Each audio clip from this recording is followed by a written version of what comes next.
Days before my 19th birthday, I knew my sister would fabricate some sort of crisis to force my parents to cancel my celebration. It had become a predictable pattern, one I could no longer ignore. When they abandoned me for her yet again, I made the choice to walk away for good. 12 years later, they demanded I surrender everything I had built to save her.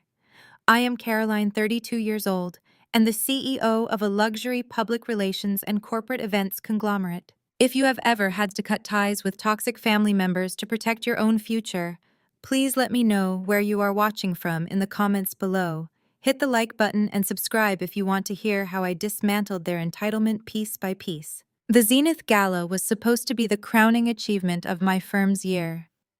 We had transformed the Grand Ballroom of the Peninsula Hotel in downtown Chicago into an immersive experience of midnight blue and silver, raising millions for pediatric cancer research. The room hummed with the energy of the city's elite, the flash of cameras capturing the success of an event I had meticulously planned for 10 months. I was standing near the VIP tables speaking with a major investor when a sharp pain dug into my upper arm. I turned to find my mother, Susan, her perfectly manicured nails biting into my skin through the silk of my evening gown. Cancel this entire event and hand the ballroom over to your sister right now, or we will tell the press you abandoned your family to die in poverty. She hissed the words, her voice a venomous whisper, meant only for me. She slammed a thick manila folder onto the pristine white tablecloth of the VIP section. I stared at her, the sudden intrusion jarring against the elegant backdrop of the gala. Behind her stood my father, Richard, his jaw set in that familiar line of arrogant expectation. And there was my sister Brittany, 29 years old, and wearing a dress that looked suspiciously like a knockoff of last season's couture, a smug, expectant smile plastered on her face. "Come on, Caroline!" Brittany whined, her voice carrying that grating, childish pitch she always used when demanding something.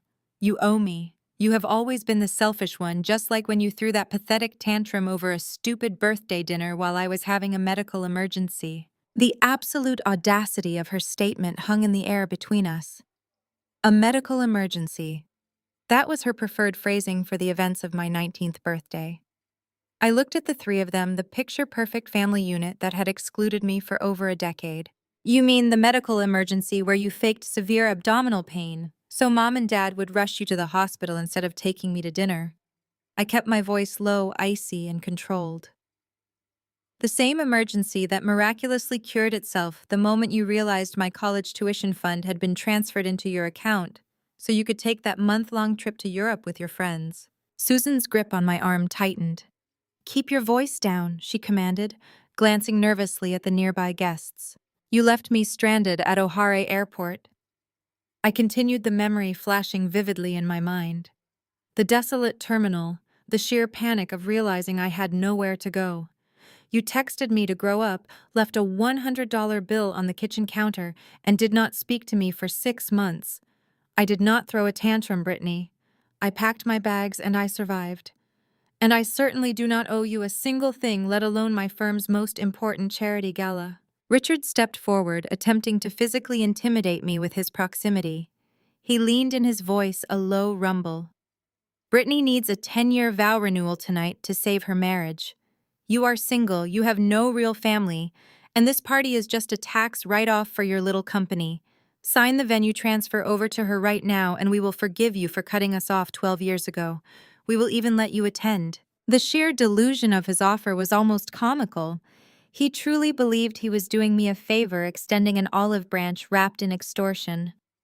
He believed that my life, my career, my entire existence was merely a placeholder until his golden child needed something. I looked down at the manila folder Susan had thrown on the table.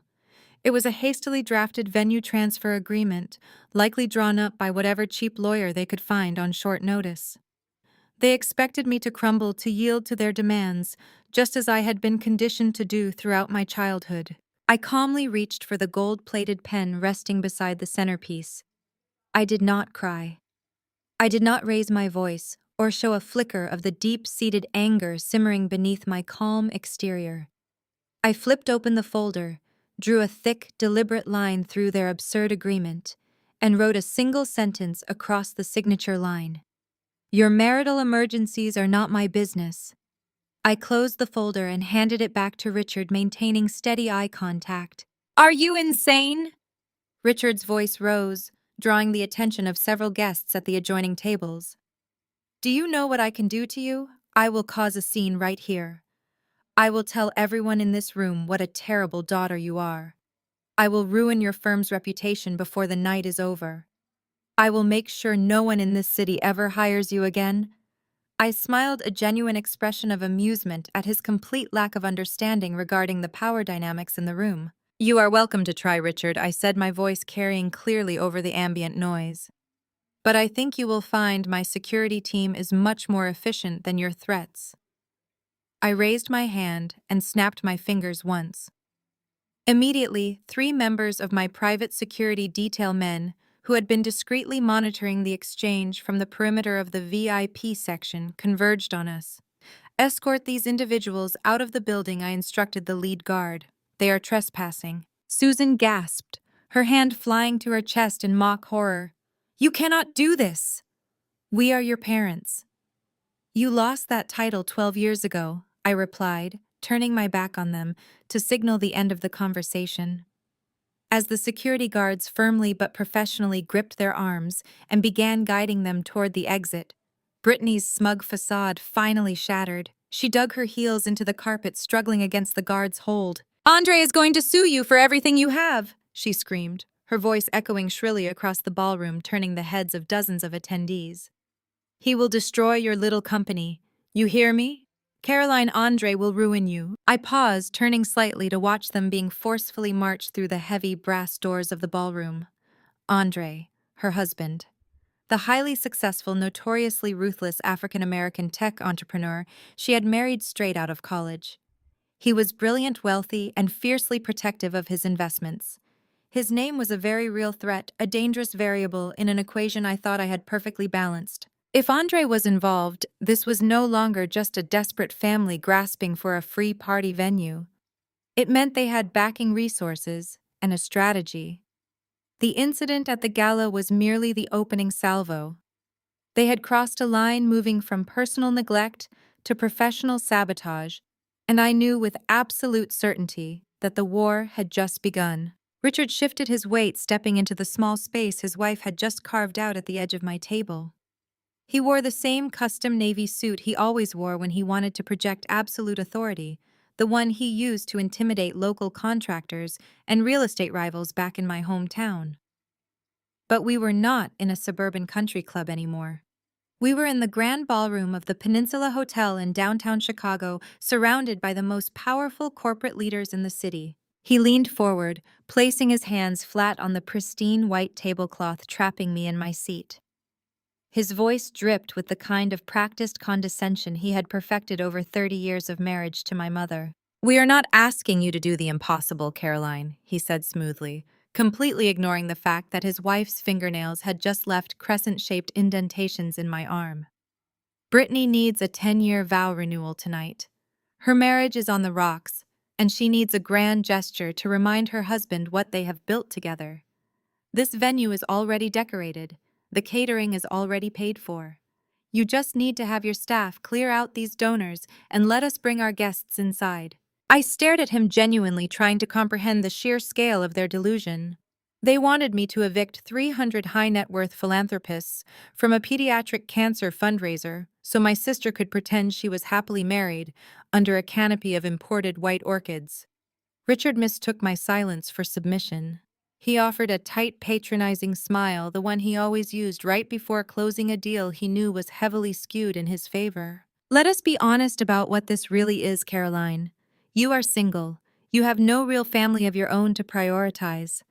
This entire party is just a massive corporate tax write-off for your public relations firm. It means nothing to you emotionally, but it means everything to your sister. Sign the venue transfer agreement. Tell the hotel management that the event sponsor has changed.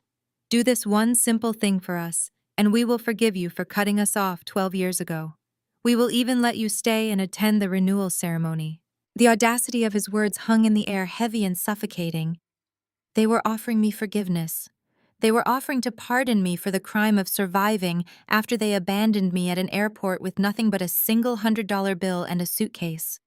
They had spun the narrative so entirely in their own minds that they actually believed I was the villain who had walked away from them rather than the daughter they had discarded the second she became an inconvenience to the golden child. I looked at the three of them standing there, a unified front of entitlement. I did not cry. I did not fold into myself the way the awkward, plain 19-year-old version of me would have done. That girl died in an airport terminal a long time ago. I calmly reached out and picked up the heavy gold-plated fountain pen resting beside the floral centerpiece. I pulled the manila folder toward me and opened it. They had actually paid a lawyer to draft a venue transfer agreement. It was filled with dense legal jargon outlining how my firm would assume all financial liability for the night, while surrendering all creative and physical control of the ballroom to Brittany. I did not argue with them. I did not try to explain that I was not single, that the man I was going to marry was currently speaking with the mayor on the other side of the room. I did not try to defend my charity event or explain the millions of dollars we had already raised for children who were fighting for their lives. Engaging with their delusion would only validate it. Instead, I pressed the gold nib of the pen against the thick parchment paper. With a deliberate heavy stroke, I drew a thick line diagonally across the entire page, crossing out every single word of their absurd demands. Brittany gasped, her hand flying to her mouth. I moved the pen down to the blank signature line at the bottom of the ruined document. I kept my hand perfectly steady, ensuring my handwriting was elegant and clear.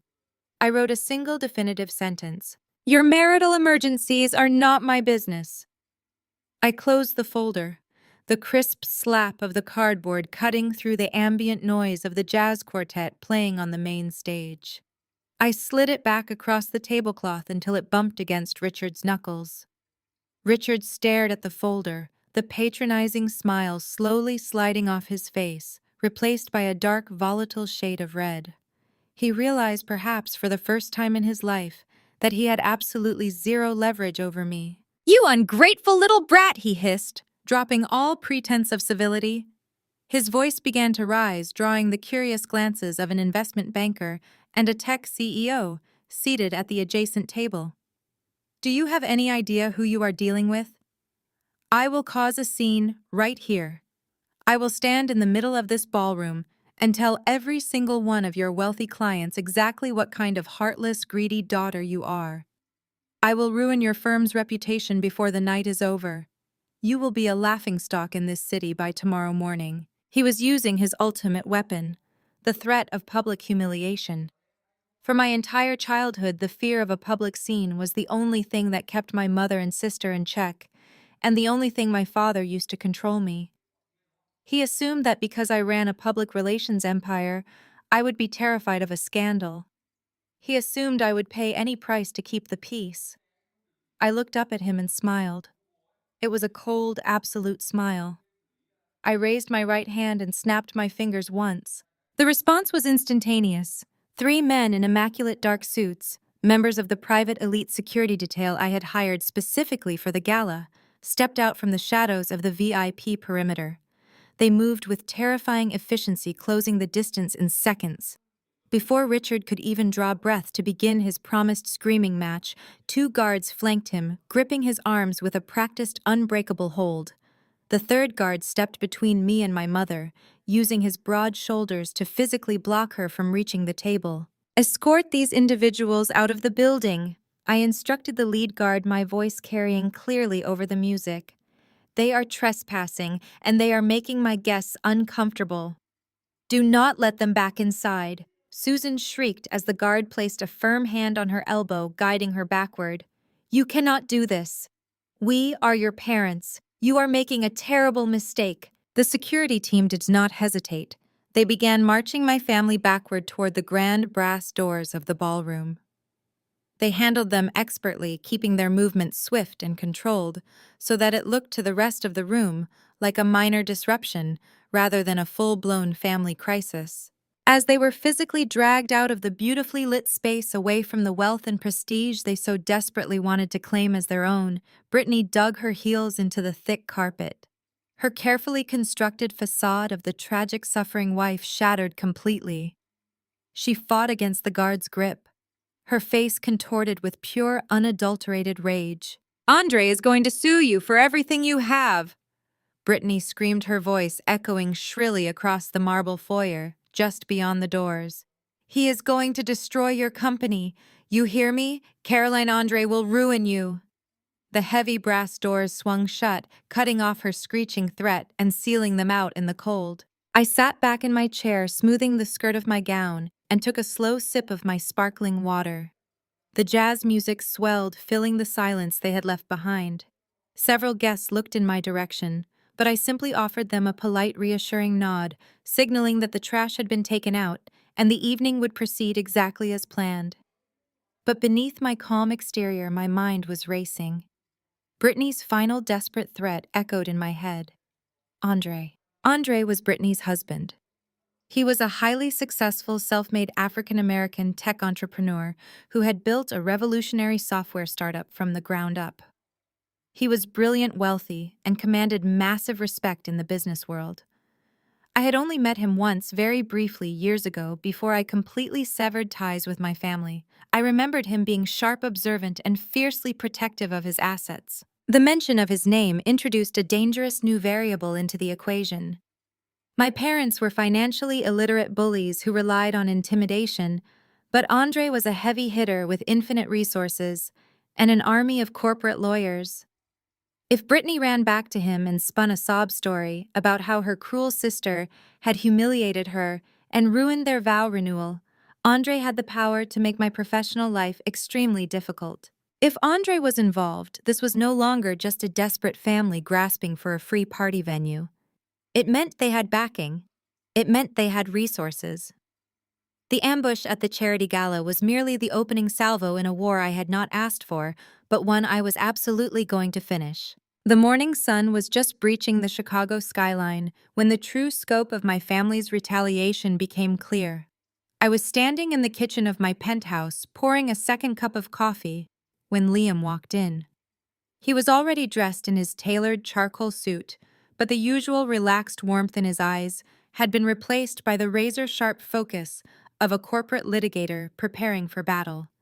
He did not say good morning. He simply slid his tablet across the marble island toward me. "You need to see this right now," Liam said, his voice tight with restrained anger.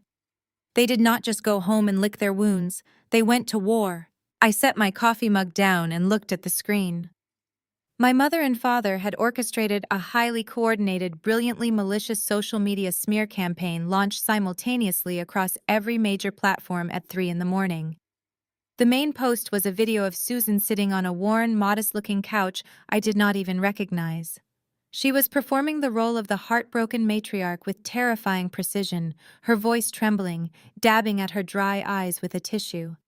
Richard sat beside her, his hand resting heavily on her shoulder, playing the stoic, betrayed patriarch. "Our daughter Caroline has broken our hearts." Susan wept to the camera, her voice a fragile whisper. "We sacrificed everything to give her a head start in life. We emptied our savings. We gave her the family trust funds so she could build her public relations firm. And the moment she became a billionaire, she turned her back on us. She left us with nothing. She left her poor sister destitute. We tried to reach out to her last night at a charity event just to see her face, just to beg for a relationship, and she had her armed guards physically assault us and throw us into the street." Beneath the video was the carousel of manipulated images.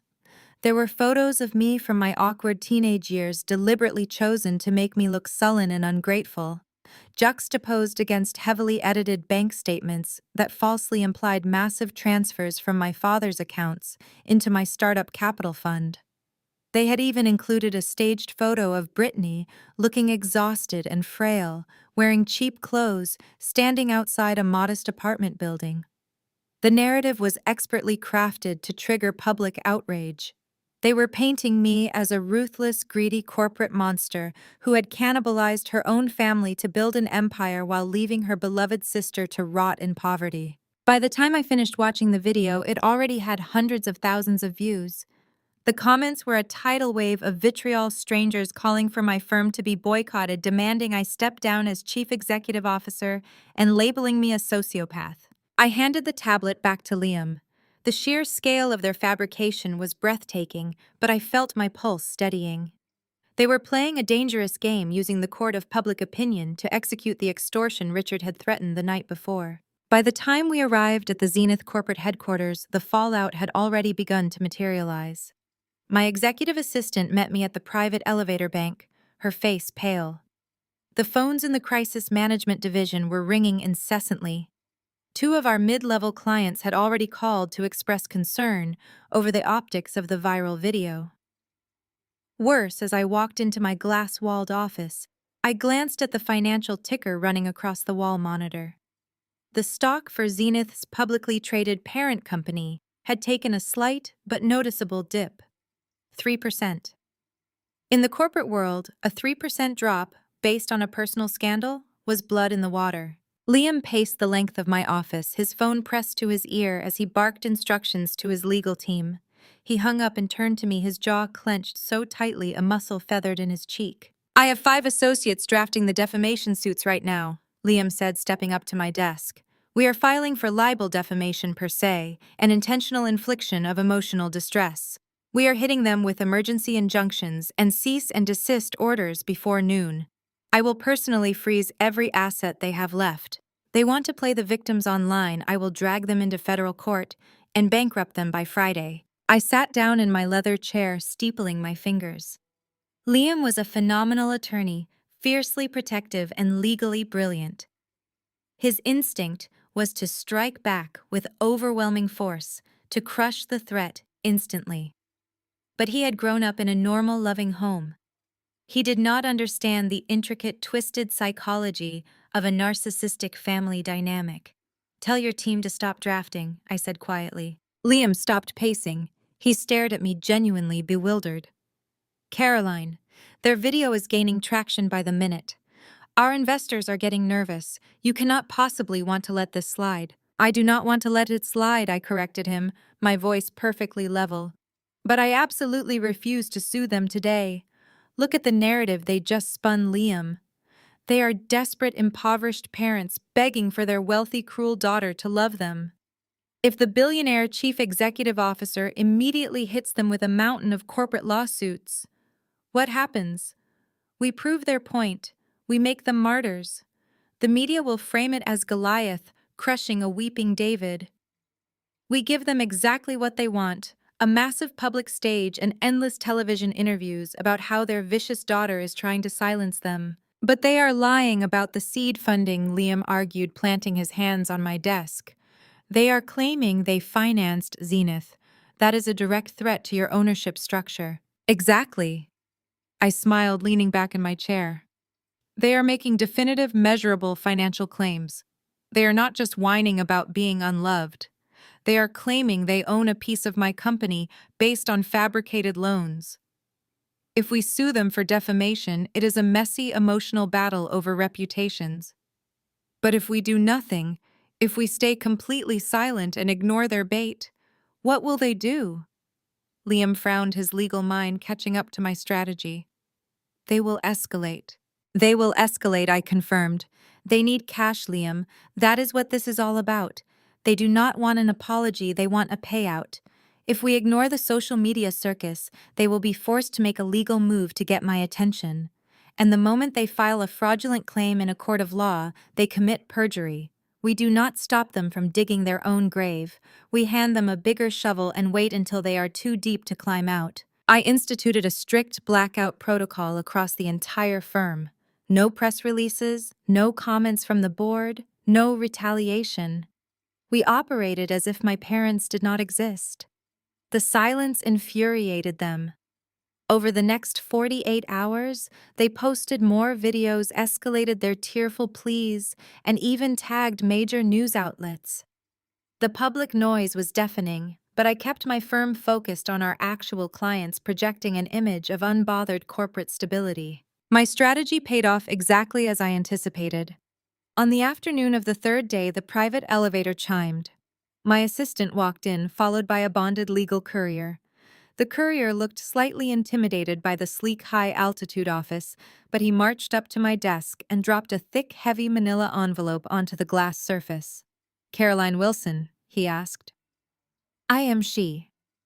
"You have been served," he stated formally, handing me an electronic clipboard to sign. I signed my name, thanked him, and waited for the doors to close before looking at Liam, who had been sitting on the leather sofa reviewing contracts. He walked over, his expression grim, and stood beside me as I sliced open the envelope with a silver letter opener. I pulled out a massive stack of legal filings. It was a formal lawsuit filed in the state Supreme Court, heavily publicized and already leaked to the press by their attorney. I scanned the first page, reading the charges aloud.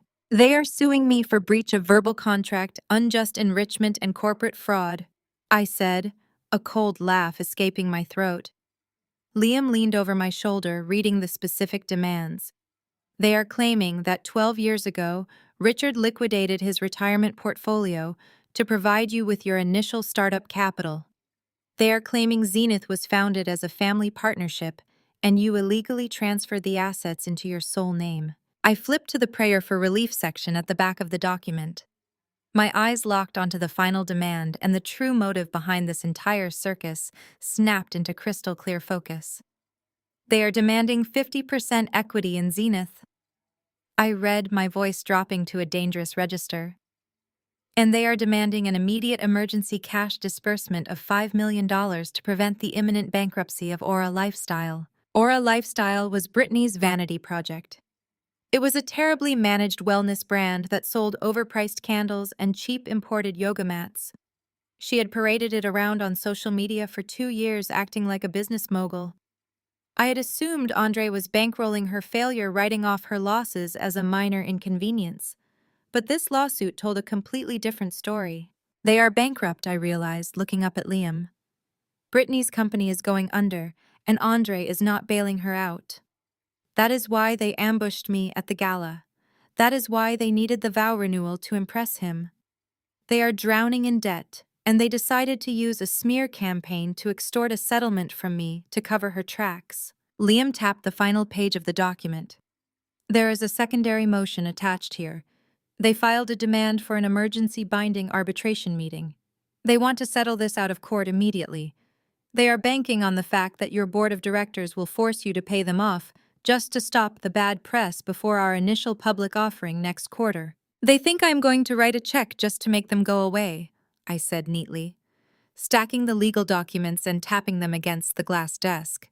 "They think they have me backed into a corner." "So what do we do?" Liam asked, his eyes flashing with anticipation. "Do we reject the arbitration?" "No," I smiled, slipping my phone out of my pocket. "We accept the meeting, but we do it on my turf in my boardroom. And we make sure that the one person who actually controls Brittany's purse strings is listening when they present their fake evidence." Liam dropped the thick stack of legal filings onto my desk, the heavy thud punctuating the absolute silence of my office. He leaned over the glass surface, his eyes scanning the final pages of the lawsuit my parents had just delivered. They were not just asking for half of my company. They had attached a formal demand for an emergency arbitration meeting. It was a calculated, aggressive legal maneuver designed to bypass a lengthy court battle and force a quick, quiet settlement. "They want to settle this out of court immediately," Liam said, tapping his finger against the arbitration clause. "Their lawyer is banking on the fact that Zenith is preparing for an initial public offering next quarter. They know that a high-profile, messy family lawsuit claiming fraud and demanding 50% equity will spook your investors and potentially tank your stock price before you even ring the bell. They are using the threat of a public discovery phase as a weapon. They assume you will just write a $5 million check to save Brittany's lifestyle brand rather than risk your entire corporate empire." I looked down at the documents, feeling a profound sense of clarity wash over me. My parents had always relied on intimidation and the fear of public embarrassment to control me. They believed that because I had built a PR conglomerate, I would be terrified of a scandal. They assumed I was still the girl who would do anything to keep the peace. "They want a meeting," I said, my voice steady and completely devoid of the panic they were counting on. "Then we will give them a meeting." But we are not doing this in some neutral mediator's office downtown. We are not hiding in a rented conference room. If they want to extort me for $5 million and half of my life's work, they are going to do it on my turf.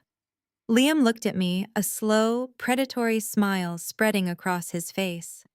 He understood exactly what I was doing. You want them here. Tell their lawyer we accept the emergency arbitration. I instructed, standing up and walking over to the floor-to-ceiling windows overlooking the Chicago skyline.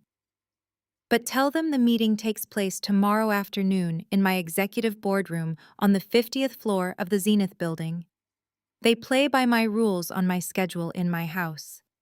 If they refuse the venue, tell them we will see them in federal court and I will gladly let the media cover every single second of the discovery phase.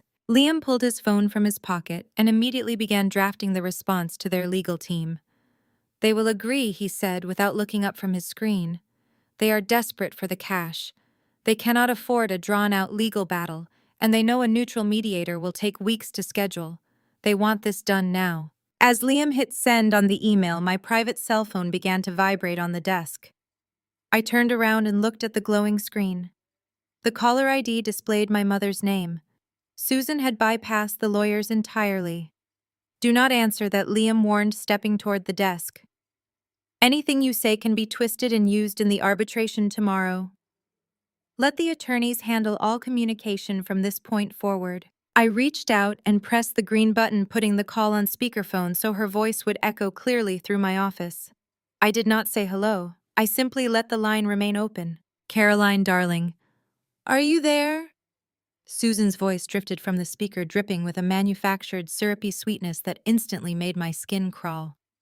It was the tone she used when she was playing the victim for her country club friends, the voice of a long-suffering mother who only wanted the best for her ungrateful child. I remained silent, staring at the phone. I know you are listening, Caroline, she continued, the fake sweetness wavering just slightly. I know you received the papers from our attorney today. I am calling because your father and I want you to understand that we do not want to fight with you. We hate all of this ugly legal business. We just want what is fair. We want what we are owed for sacrificing so much to get you where you are today. You are suing me for 50% of my company based on forged promissory notes, I said, my voice ice cold. There is no sacrifice to discuss, Susan. There is only extortion. The maternal facade vanished instantly. The sharp, vicious edge of her true personality sliced through the speaker. Do not use that tone with me, she snapped, her voice turning hard and condescending. We are doing this for your own good, Caroline. You have clearly lost your way. You have let all this money and power go to your head, and you have forgotten who made you. You always needed our guidance. You were a disaster before we stepped in to help you. Without us, without your father's money and my patience, you would still be that plain, awkward 19-year-old crying at the airport with nothing to your name. She delivered the words like a physical blow, intending to strike at the deepest, most vulnerable insecurity she could find. She wanted to remind me of my lowest point the day they abandoned me. She wanted me to feel small, isolated, and dependent. I looked at Liam, who was staring at the phone with absolute disgust. I did not raise my voice. I did not defend myself or try to explain the reality of my success. I am looking forward to our meeting tomorrow, Susan, I said calmly. Make sure you bring your checkbook. I hit the end call button, severing the connection and plunging the office back into silence. She is trying to rattle you, Liam said, stepping closer to me. She wants you walking into that boardroom tomorrow feeling defensive and insecure. She failed, I replied, picking up the lawsuit documents again. I flipped to the page outlining the specific financial demand they had made regarding Brittany's company. $5 million to save Aura Lifestyle. I tapped my manicured fingernail against the exorbitant number. Liam, look at this demand again, I said, my mind racing as the puzzle pieces began to align. Why are they asking me for $5 million to save Brittany's company? Because the company is failing, Liam replied, stating the obvious. We ran a preliminary background check on Aura Lifestyle this morning. It is bleeding capital. Brittany has burned through millions in terrible inventory decisions and lavish promotional parties. The brand is essentially worthless. I know that I said, pacing behind my desk, But think about the variables. Brittany is married to Andre. Andre is a tech billionaire. His net worth makes my company look like a lemonade stand. If his wife's vanity project is going bankrupt, why is he not just writing a check to cover her losses? $5 million is pocket change to him. Why is my father risking a massive corporate fraud lawsuit to extort the money from me instead of just asking his wealthy son-in-law? Liam frowned, his legal mind analyzing the angle. You think Andre cut her off? I think Andre does not know how bad it is. I realized the strategy forming perfectly in my mind. Andre is ruthless in business. He does not tolerate failure, and he certainly does not tolerate financial mismanagement. If Brittany ran her company into the ground, she would be terrified to tell him. My parents are extorting me to secretly bail Brittany out before Andre looks at her accounting ledgers. They are terrified of what will happen to their meal ticket if Andre decides to leave her over financial ruin. I looked up at Liam, a genuine smile finally breaking across my face. They are using Andre's name to terrify me, but Andre is actually their biggest liability. I walked over to my assistant's desk outside my office. Get me the private contact information for Andre, I instructed her. I do not care who you have to call or what favors you have to pull. I want his direct cell phone number on my desk in the next 10 minutes. My assistant, who was used to executing impossible demands, simply nodded and began typing furiously. 8 minutes later, a single sheet of paper was placed on my desk with a Seattle area code and a private number. I sat down, picked up my phone, and dialed the number. It rang 3 times before a deep, guarded voice answered. Yes, the voice said. Andre, I said, keeping my tone perfectly professional and entirely calm. My name is Caroline. I am Brittany's sister. There was a heavy pause on the line. The silence was thick with calculation. I know who you are, Andre finally replied, his voice devoid of any familial warmth. Though I admit, I am surprised to hear from you. Your family made it exceptionally clear that you wanted nothing to do with us. What do you want, Caroline? I am calling because your father-in-law and your wife are walking into my corporate boardroom tomorrow afternoon at 2 o'clock to demand $5 million in emergency cash, I stated directly, offering no pleasantries. They are threatening to file a fraudulent lawsuit claiming ownership of my company unless I provide the funds immediately to cover the massive hidden debts currently destroying our lifestyle. Another heavy silence stretched across the line. I could practically hear the gears turning in his highly analytical mind.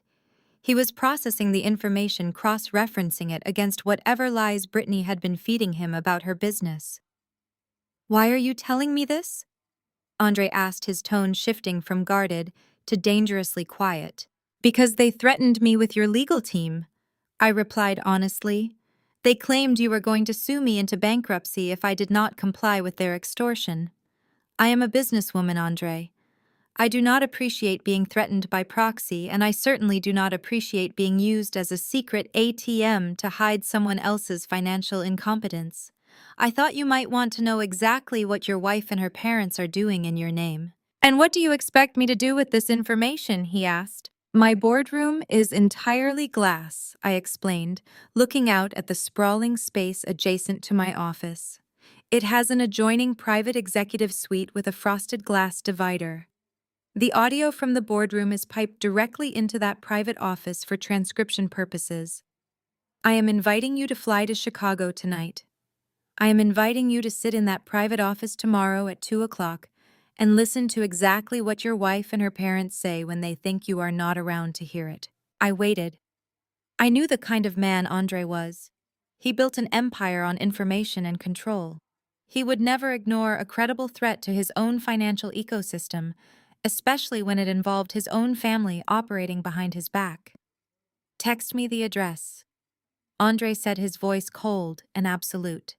I will be there. I hung up the phone and looked at Liam, who was watching me with a mixture of shock and profound respect. The trap was set. My parents wanted to use the illusion of power to force me to surrender. Tomorrow, I was going to let them walk into my building, present their forged documents, and spin their web of lies. And then I was going to let the very person they feared most burn their entire house of cards to the ground. 2 o'clock arrived with the precise, heavy click of the mahogany double doors swinging open. My executive boardroom sat on the 50th floor, suspended in the sky, with floor-to-ceiling glass walls that offered a panoramic view of Lake Michigan. It was a space designed for power, a physical manifestation of the empire I had built. Richard, Susan, and Brittany strutted through those doors, acting as if their names were already on the lease. They did not walk in like plaintiffs arriving for arbitration. They paraded in like conquerors arriving to collect their spoils. Richard wore a smug, self-satisfied grin. His chest puffed out under a suit that was a decade out of date, but pressed to sharp perfection.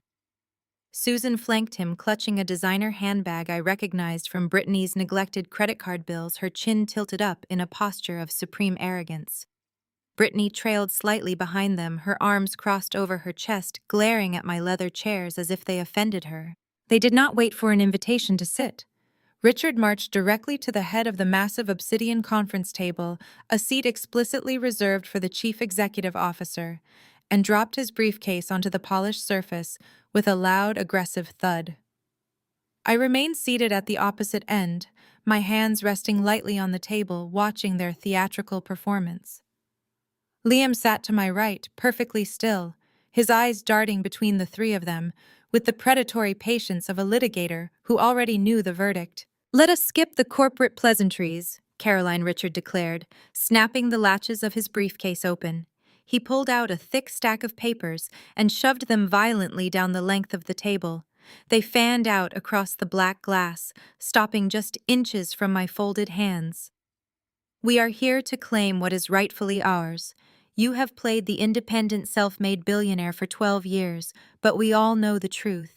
You built Zenith on our backs." I glanced down at the papers without touching them. They were crisp, freshly printed copies of what appeared to be vintage financial agreements.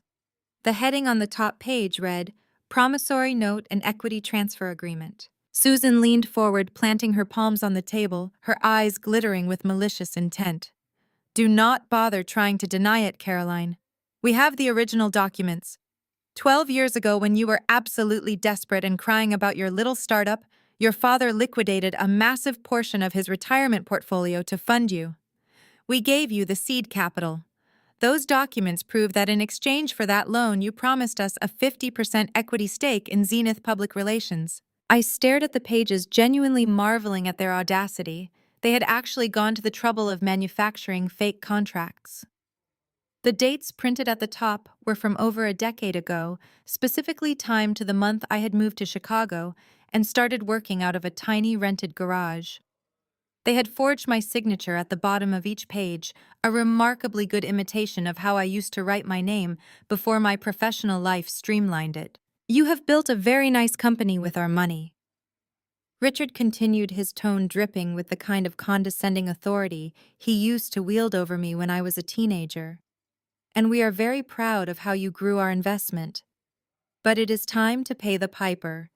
Brittany's lifestyle brand requires an immediate capital injection of $5 million to scale operations, and as 50% owners of your firm, we are exercising our right to authorize that disbursement today." I finally looked up from the forged documents, meeting my father's gaze.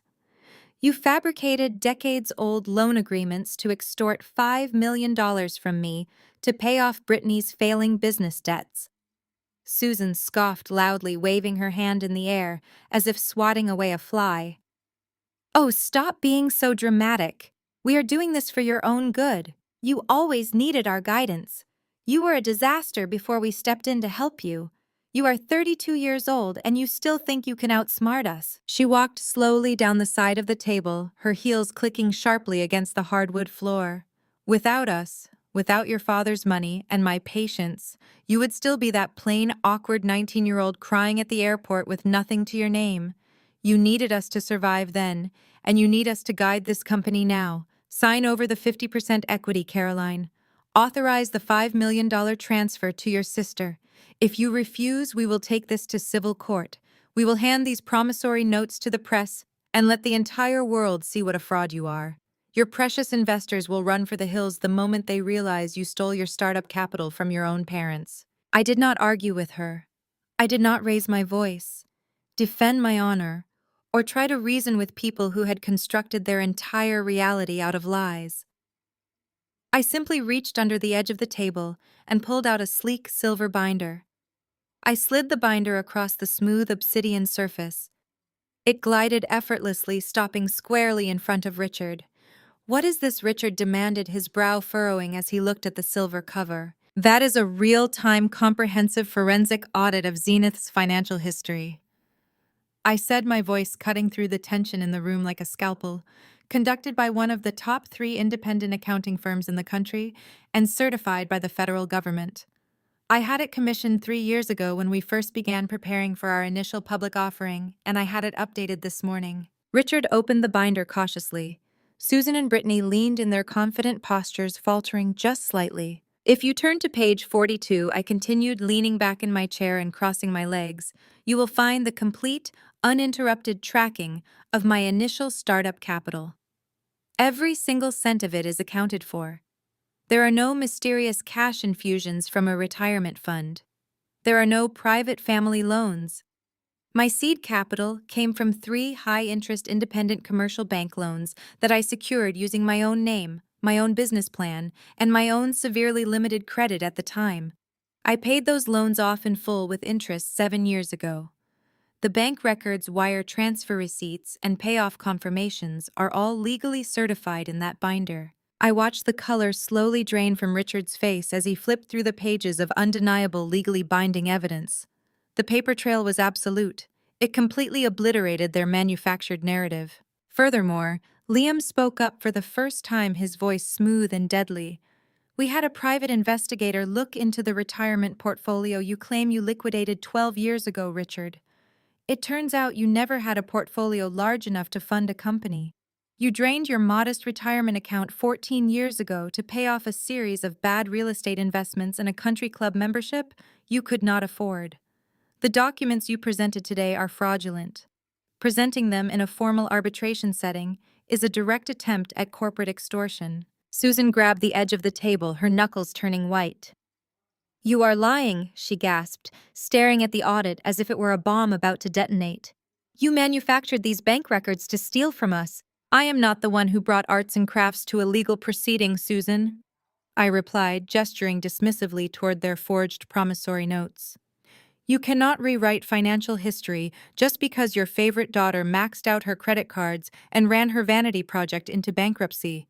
You have no equity in Zenith. You have no legal standing, and you are definitely not getting $5 million of my money." The silence in the boardroom was absolute. The illusion of power they had walked in with was completely shattered, lying in pieces on the polished black table alongside their useless forgeries. Richard looked physically sick, his eyes darting frantically between the audit and his wife. Susan was breathing heavily, her mouth opening and closing as she searched for a lie big enough to cover the massive hole they had just fallen into. But Brittany could not handle the defeat. Her entire pampered, protected life relied on her parents bullying the world into giving her what she wanted. When she saw her father fold the binder closed in defeat, she completely lost her mind. Brittany lunged forward and slammed both of her hands flat onto the glass table. The impact echoed sharply through the room. Her face was flushed, her eyes wide with a manic, desperate panic. "It does not matter," Brittany screamed, her voice tearing through the quiet boardroom. "You think a stupid bank record is going to save you? You think you can just walk away from us again?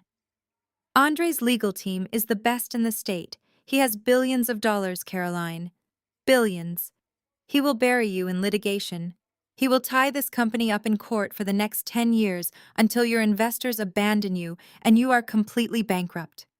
You are going to give me that money, or my husband is going to destroy everything you have ever loved." I looked at my sister, taking in her red, screaming face and the sheer venom in her eyes. I did not blink. I did not flinch at the mention of her powerful husband. I simply reached under my desk, my fingers finding the small concealed silver button mounted beneath the surface. I pressed it once. Brittany was still screaming, threatening me with the wrath of a man she had been deceiving for years, completely unaware that the frosted glass wall directly behind her was about to clear. The faint mechanized hum of the privacy glass deactivating cut cleanly through the lingering echo of Brittany's screaming. The opaque white frost dissolved into absolute crystal clarity in less than 2 seconds. Brittany was oblivious, her chest heaving as she leaned over the black glass of the conference table, her eyes still locked onto mine with manic hostility. But Richard and Susan had a direct line of sight to the adjoining executive suite. I watched their expressions with a profound sense of satisfaction. The color drained from Richard's face so rapidly, he looked as though he might physically collapse. His jaw, which had been set in a rigid line of arrogant certainty just moments before, fell slack.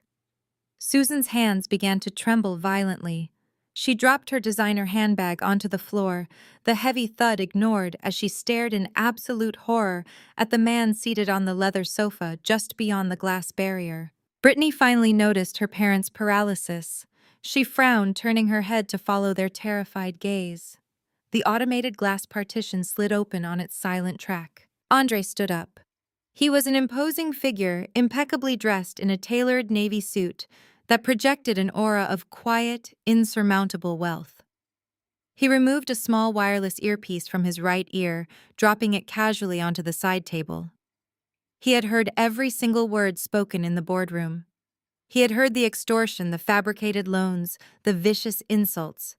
And most importantly, he had heard his wife use his name and his legal team as a weapon of corporate blackmail. Andre moved with the calm, terrifying precision of an apex predator stepping into an enclosure with cornered prey. He walked through the open partition and entered the boardroom carrying a sleek black leather portfolio under his arm. Brittany stumbled backward, her designer heels catching on the thick carpet, her face contorted from absolute rage into sheer unadulterated panic. "Andre, baby, what are you doing here?" Brittany stammered, her voice suddenly high and fragile. A desperate regression to the helpless persona she usually played for him. "I can explain. Caroline is being unreasonable. We were just trying to settle a private family matter." Andre did not look at her. He did not acknowledge her frantic, trembling voice. He walked directly to the center of the boardroom table, stopping exactly opposite Richard. He placed his black leather portfolio on the glass surface, resting his hands flat against the table. The silence in the room was suffocating, heavy with the impending weight of total destruction. "A private family matter." Andre repeated, his voice dangerously low and smooth. The sound sent a visible shiver down Susan's spine. "Is that what we are calling corporate extortion now? Richard, is that the terminology you use when you fabricate decades-old promissory notes to defraud a legitimate business owner?" Richard swallowed hard, a bead of sweat tracing a line down his pale temple. "Andre, please, you have to understand the context here. Caroline owes this family. We were simply trying to leverage a settlement to keep Brittany's company afloat. We wanted to handle this discreetly without bothering you.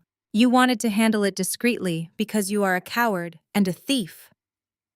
Andre stated, the absolute lack of emotion in his voice, making the insult hit with devastating force. He unzipped his portfolio and pulled out a stack of financial ledgers, dropping them onto the table right next to Richard's forged documents. "I do not like mysteries," Andre continued, finally turning his piercing gaze toward Brittany. "My wife has been behaving erratically for months. She has been taking secretive trips, hiding bank statements, and demanding massive increases to her monthly allowance. 2 months ago, I had my own forensic accountants quietly look into our lifestyle. I wanted to see exactly what kind of business mogul I had married." Brittany let out a small strangled sob, covering her mouth with her hands. "Do you want to know what they found?" Richard Andre asked, his eyes locking back onto my father. "They found a black hole of financial incompetence. They found massive undisclosed debts to overseas manufacturers. They found that your brilliant daughter had been secretly taking out high-interest short-term commercial loans using my name and my credit profile as a guarantor, without my knowledge or my signature." Susan gasped, stepping away from Brittany as if her daughter had suddenly caught a highly contagious disease.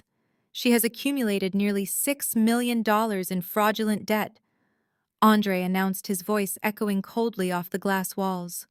"I watched her drown in it. I let her keep digging her own grave because I wanted to see how deep she would go before she finally came to me and confessed.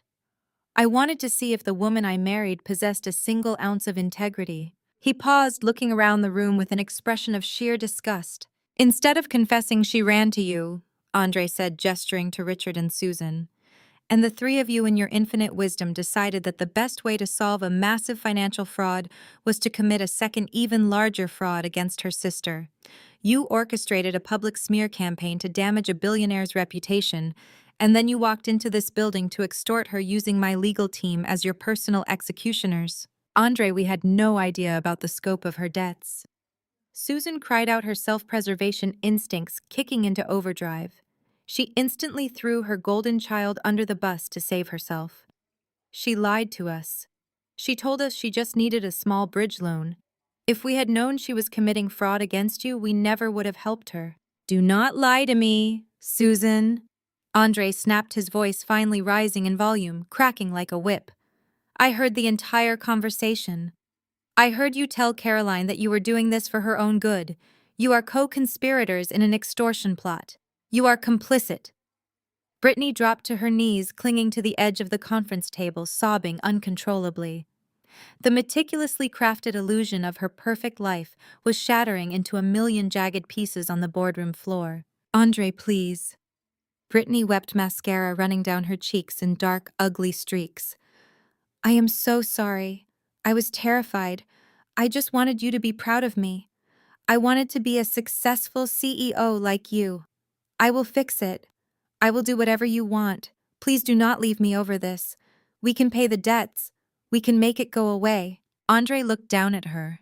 There was no pity in his eyes, no lingering affection. There was only the cold, clinical detachment of a man surveying a bad investment he was about to liquidate. You invoked my legal team, Brittany, Andre said, his tone dropping back to a quiet, lethal register. You stood in this room 5 minutes ago and promised your sister that I would bury her in litigation. You screamed that I would use my billions to tie her company up in court until she was completely bankrupt. He reached into his portfolio and pulled out a final, thick document sealed with a blue legal ribbon. He tossed it onto the glass table. It slid precisely toward Brittany, stopping inches from her trembling fingers. You were half right, Andre stated. My legal team is the best in the state, and they are already filing the paperwork. But I am not suing Caroline. I am suing you, Brittany. The entire dynamic of the room shattered completely.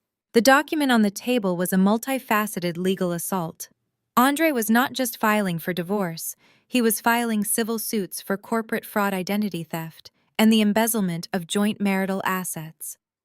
I am freezing every single account bearing your name, Andre announced, addressing his weeping wife.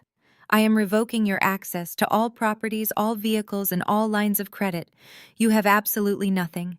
You are a liability, and I am cutting you out of my ecosystem entirely. Richard tried to step forward, raising his hands in a pathetic gesture of appeasement. Andre, listen to reason. She is your wife. If you do this, she will go to prison.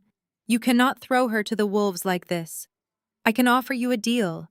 I will drop this lawsuit against Caroline, and we can all just walk away quietly. I sat back in my chair and actually laughed aloud at the sheer absurdity of his proposal. Even now, entirely stripped of his power, caught in a massive felony extortion plot, my father still believed he possessed leverage. He still believed he had something to negotiate with. You have nothing to offer me, Richard, Andre said, looking at my father with utter contempt. And you are in no position to negotiate. My attorneys are currently forwarding a copy of your forged promissory notes to the State Bar Association, the Federal Trade Commission, and the District Attorney's Office. You attempted to extort a publicly preparing corporate entity using forged documents. You are going to be facing federal indictments before the end of the month. Susan let out a loud, wailing cry, burying her face in her hands. The reality of their situation had finally breached her delusion. They had come to Chicago to steal an empire, and instead they had guaranteed their own financial and legal destruction. I remained perfectly still, watching the execution. I did not feel an ounce of pity for them. The scared, awkward 19-year-old girl crying at the airport terminal was gone.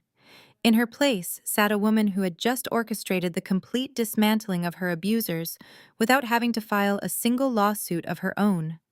I had let them walk blindly into the jaws of an apex predator. "You have exactly 5 minutes to gather your fraudulent paperwork and vacate this building," Andre said, stepping back from the table and checking his watch. "My security team is waiting in the lobby.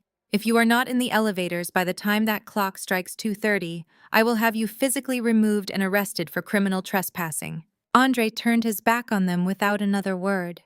He walked over to where I was sitting, offering a curt, respectful nod to Liam, and extended his hand toward me.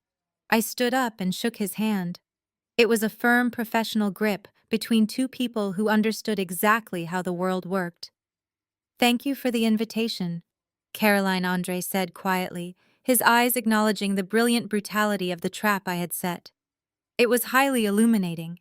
"I am glad you could make it, Andre," I replied, maintaining a perfectly composed professional smile. "Have a safe flight back to Seattle."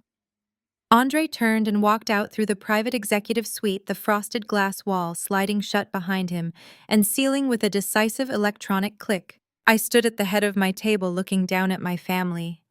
Brittany was still on the floor weeping hysterically into the carpet. Susan was hyperventilating, leaning heavily against the glass wall. Richard stared at the forged documents, his hands shaking so violently he could not even pick them up. They were entirely broken, stripped of their arrogance, their money, and their power. "Your 5 minutes started 30 seconds ago," I said, my voice echoing in the vast, beautiful boardroom I had built with my own hands. "I suggest you start walking." Before the frosted glass partition could fully seal shut, Andre stopped. His large hand caught the heavy aluminum frame, halting the automated track. He stood in the threshold for a long second, his tailored silhouette cutting a sharp line against the brightly lit executive suite behind him. Then, with a slow, deliberate motion, he pushed the glass open and stepped back into the boardroom. The silence that followed was absolute. Richard, who had been bracing himself against the table, froze. Brittany's hysterical sobbing hitched in her throat, her tear-streaked face turning upward with a sudden pathetic gleam of hope. She thought he was coming back for her. She actually believed that her usual performance of fragile victimhood had somehow managed to pierce his armor. Andre ignored her entirely. His eyes bypassed his weeping wife and locked directly onto Susan, who was practically hyperventilating against the glass wall. "There is one detail I left out," Andre said, his voice dropping to a low, conversational timbre that was somehow more terrifying than his anger. "I want to make sure the three of you fully comprehend the depth of the hole you have dug for yourselves."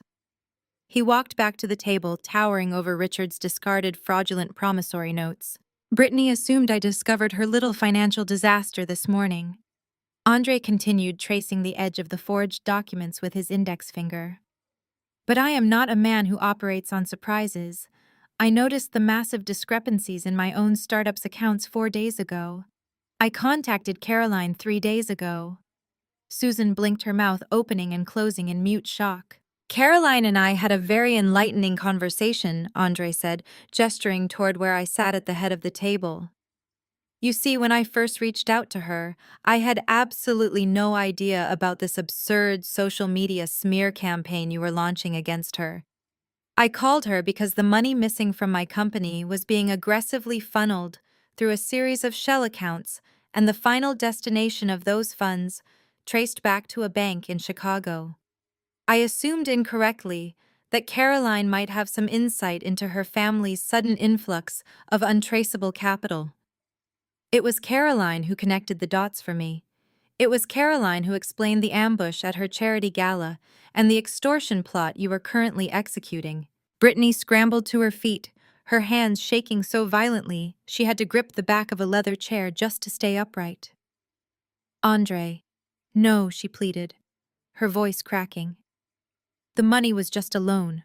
I was going to pay it back. I was going to fix our lifestyle, and then I was going to replace everything I borrowed. You have to believe me."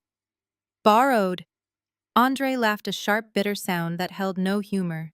"You did not borrow anything, Brittany. You embezzled it." He turned to face her. His features hardened into a mask of pure disgust. "My forensic accounting team did not just look at your failing candle and yoga mat business. They did a deep dive into my own core corporate accounts. You forged my signature on internal disbursement authorizations.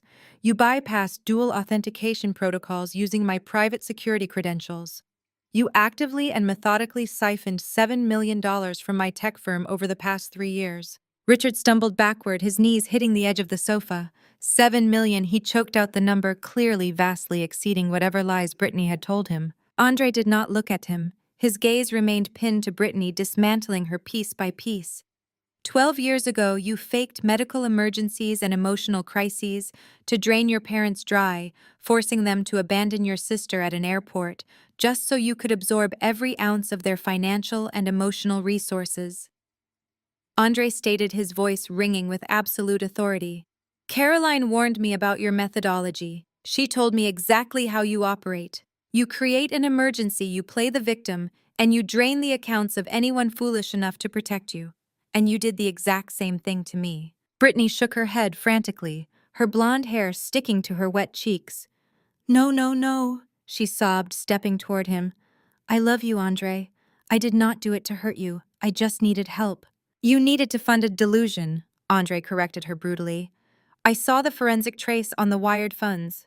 You did not just use my company's money to cover your mounting credit card debts. You did not just use it to patch the bleeding holes in your vanity project. You funneled millions directly into Richard and Susan's personal bank accounts. The air in the boardroom seemed to vanish. I sat perfectly still, my hands resting lightly on the glass table, watching the devastating truth detonate. You stole from my company to finance their lavish country club lifestyle. Andre continued, stepping towards Susan and Richard, who were now visibly trembling. You paid their exorbitant mortgage on a house they could not afford. You leased their luxury vehicles. You funded their European vacations. For 3 years, the two of you have been playing the role of wealthy, successful socialites, boasting to your friends about your brilliant real estate investments. But you had no investments. Your entire existence was subsidized by money your daughter stole from my company. Richard raised a shaking hand, his face a sickly shade of gray. Andre, I swear to God we had no idea where the money was coming from. Brittany told us it was her own profits. She told us Aura Lifestyle was booming. We thought she was just being generous. You thought she was generous? Andre scoffed, a dark, dangerous smile pulling at his mouth. You are a former real estate developer, Richard.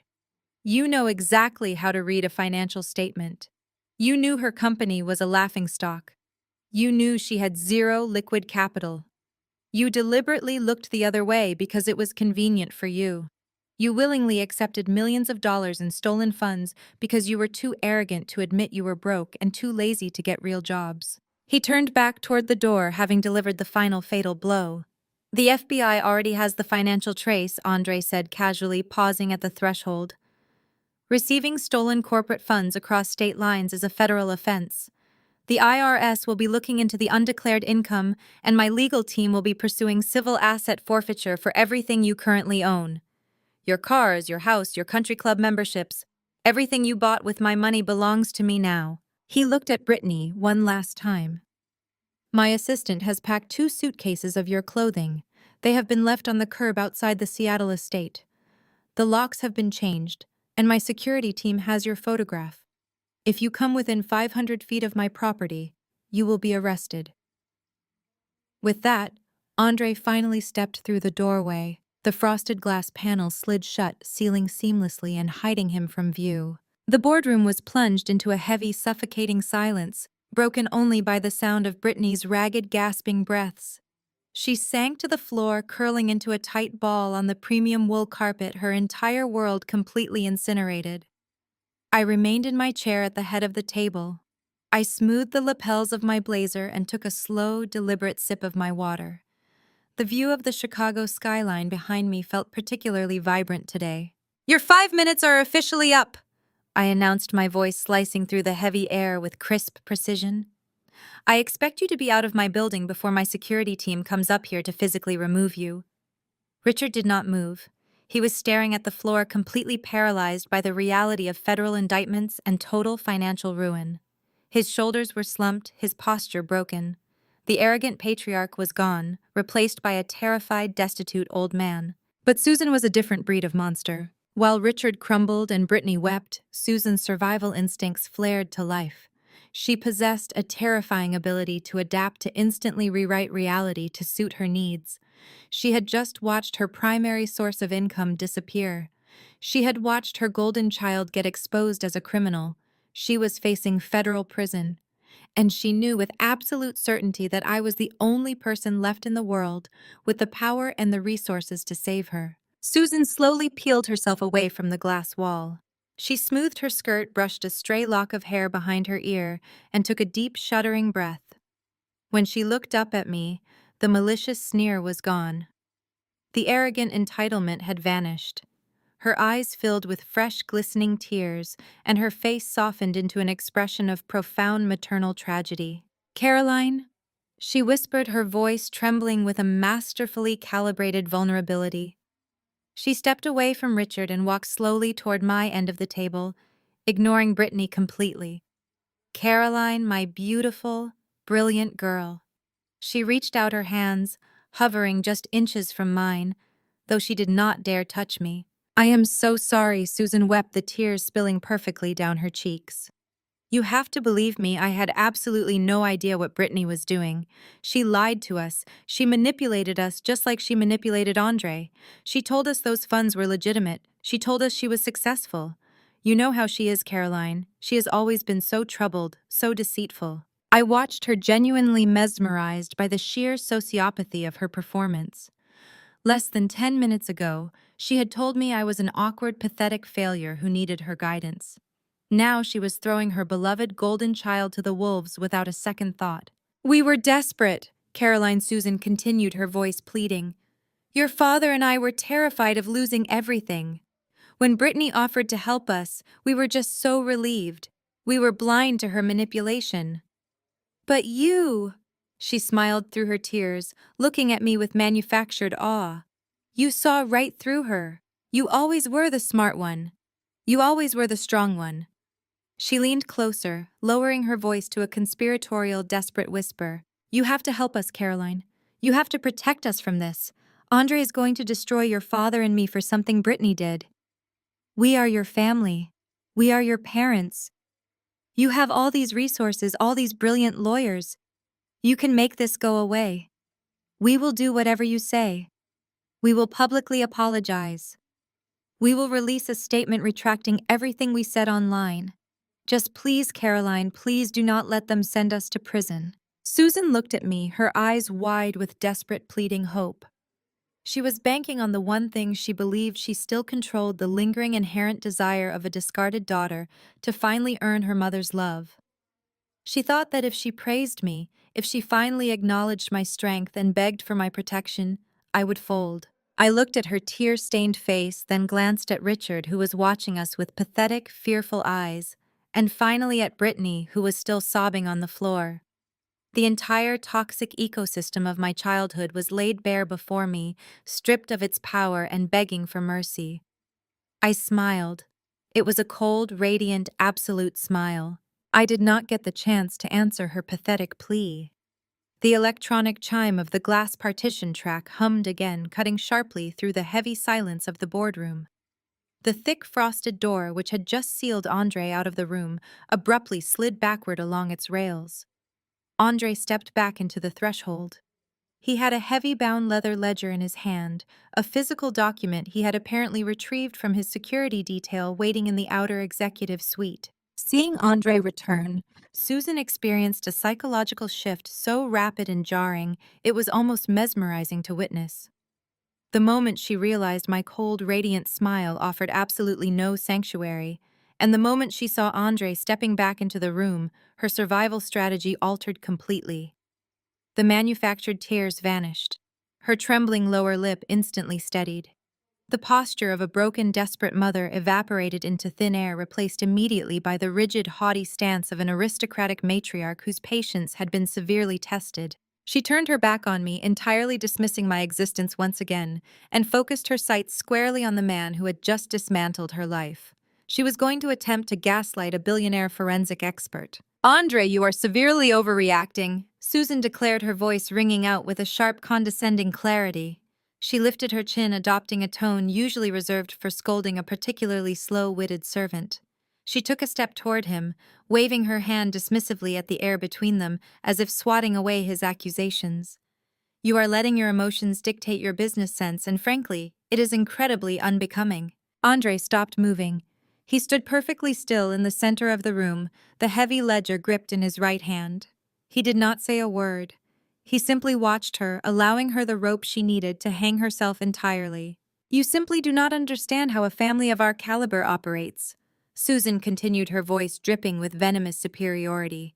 She smoothed the front of her designer skirt, a garment paid for by the very money she had stolen from him. We are an institution. We pool our resources. The funds you are so hysterical about were not stolen. They were reallocated for the greater good of the family's social standing. A standing, I might add, that heavily benefits you. Brittany whimpered from the floor, clutching her knees to her chest, but Susan ignored her. She was entirely focused on reclaiming her dominance over Andre. You build software, Andre, Susan sneered, weaponizing his profession as if it were a dirty word. You sit behind screens and look at numbers. You lack refinement. You lack pedigree. Before you married Brittany, you were just another classless computer nerd with a bank account, but absolutely no social legitimacy. We brought you into our world. We gave you access to our country clubs, our network, our elite circles. We provided you with a beautiful, cultured wife who elevated your status in high society. She took another step closer to him, her eyes narrowing into slits of pure narcissistic delusion. That money was an investment in the infrastructure of your own social elevation, Susan stated, stating this absolute absurdity as if it were an undeniable law of physics. You should be down on your knees thanking us. You should be grateful we accepted you into our circle. Without our family name attached to yours, you would be nothing but a wealthy nobody. You owe us that capital, Andre. It is the cost of admission to our world. I sat back in my leather chair, genuinely captivated by the sheer magnitude of her delusion. It was a masterclass in psychological manipulation. She was caught red-handed with $7 million in embezzled funds facing federal prison, and her defense was to look the victim directly in the eye and tell him he should be grateful she robbed him. She truly believed that her fabricated social prestige was a currency more valuable than actual millions. Andre let her finish. He allowed her words to hang in the air, echoing off the obsidian table and the glass walls. He did not raise his voice. He did not flush with anger. His face remained a mask of absolute terrifying calm. He walked slowly toward Richard, bypassing Susan entirely, as if she were nothing more than a minor obstruction in his path. Richard shrank back against the sofa, his eyes wide with terror as the massive man approached him. Andre lifted the heavy bound leather ledger and dropped it squarely onto Richard's chest. Richard gasped, his arms automatically coming up to catch the thick book before it fell to the floor. The heavy thud of the leather hitting Richard's chest sounded like a judge's gavel falling. I built my company from the ground up. Andre said, his voice vibrating with a quiet, lethal intensity that commanded the absolute attention of every atom in the room. I slept on concrete floors. I coded until my eyes bled. I built an empire with my own hands and my own intellect. You leached off it. He turned his head slightly, his piercing gaze finally locking onto Susan. The temperature in the boardroom seemed to drop 10 degrees. You have no circle, Susan, Andre stated, methodically dismantling her entire reality with cold surgical precision. Your country club membership was revoked 3 weeks ago because you bounced the renewal check. Your elite network laughs at you behind your back because you wear last season's collections and constantly try to grift free meals at charity galas. You have absolutely zero social standing. You are a pair of bankrupt, desperate parasites who used your daughter as a Trojan horse to infect my bank accounts. Susan's mouth fell open. The blood drained from her face, leaving her pale and drawn. The illusion of her aristocratic superiority shattered, leaving nothing but a terrified, pathetic woman staring at the ruins of her life. Open the ledger, Richard, Andre commanded, not looking away from Susan. Richard fumbled frantically with the heavy leather cover.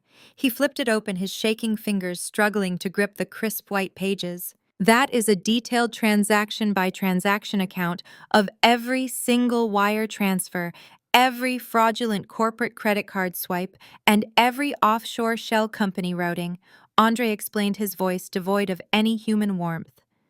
It details the exact dates, the IP addresses, and the specific accounts the money landed in. It proves beyond a shadow of a legal doubt that you knowingly accepted $7 million in stolen corporate funds. Andre stepped back, buttoning his suit jacket with a final dismissive gesture. You are going to pay it back.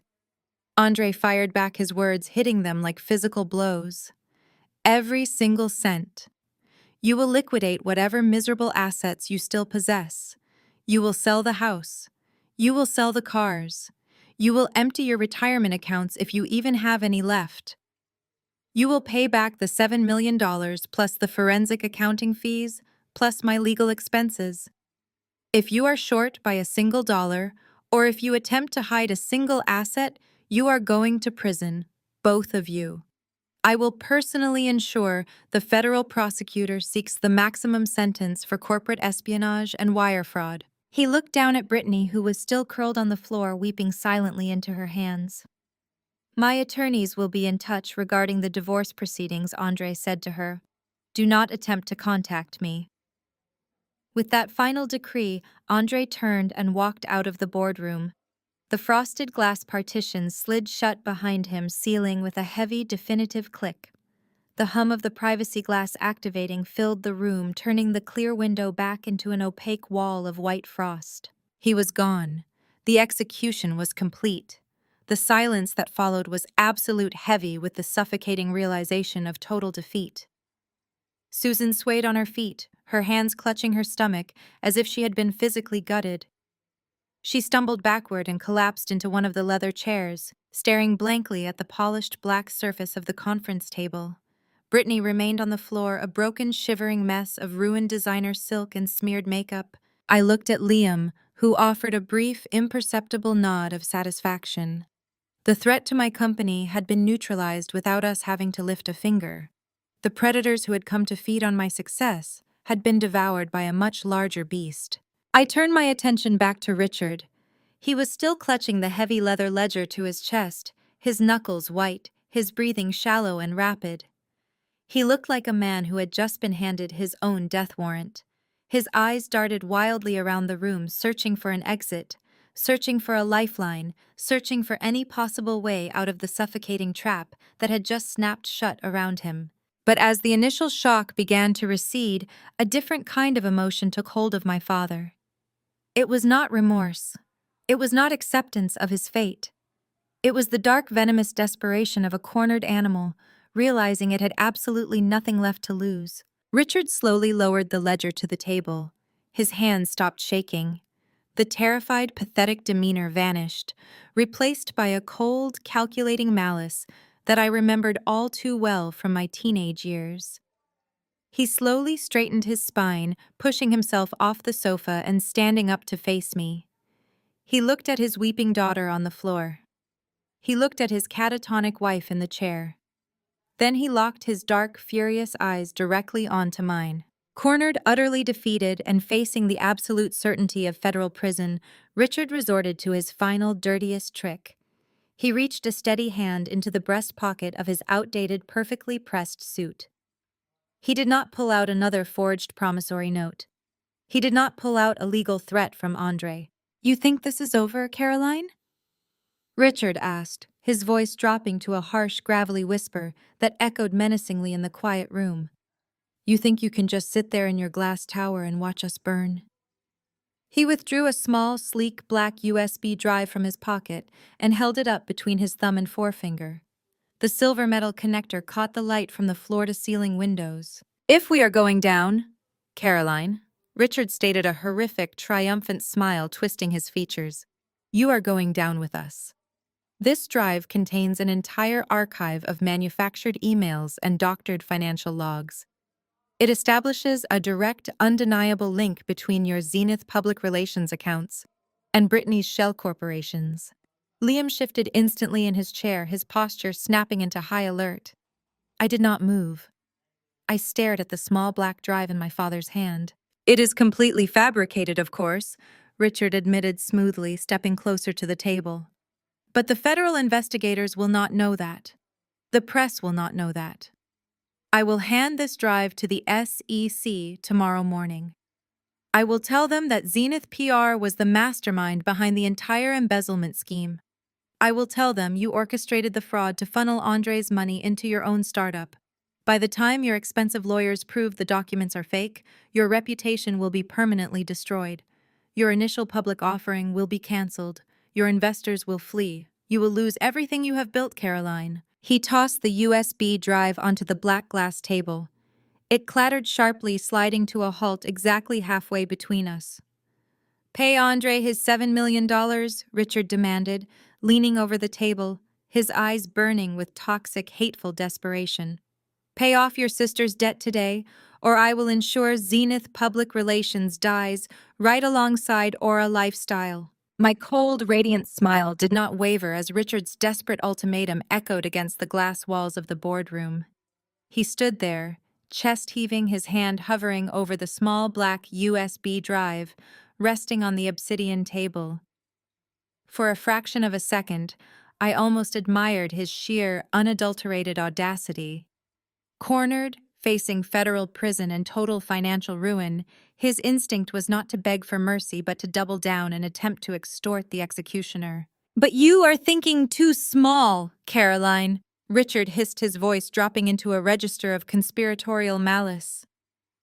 He leaned his weight onto his palms, pressing them flat against the glass surface, bringing his face closer to mine. You think this drive just holds some fabricated invoices, linking Zenith to Aura Lifestyle? You think I would walk into this room without a guaranteed kill shot? He tapped the plastic casing of the drive with one trembling fingernail.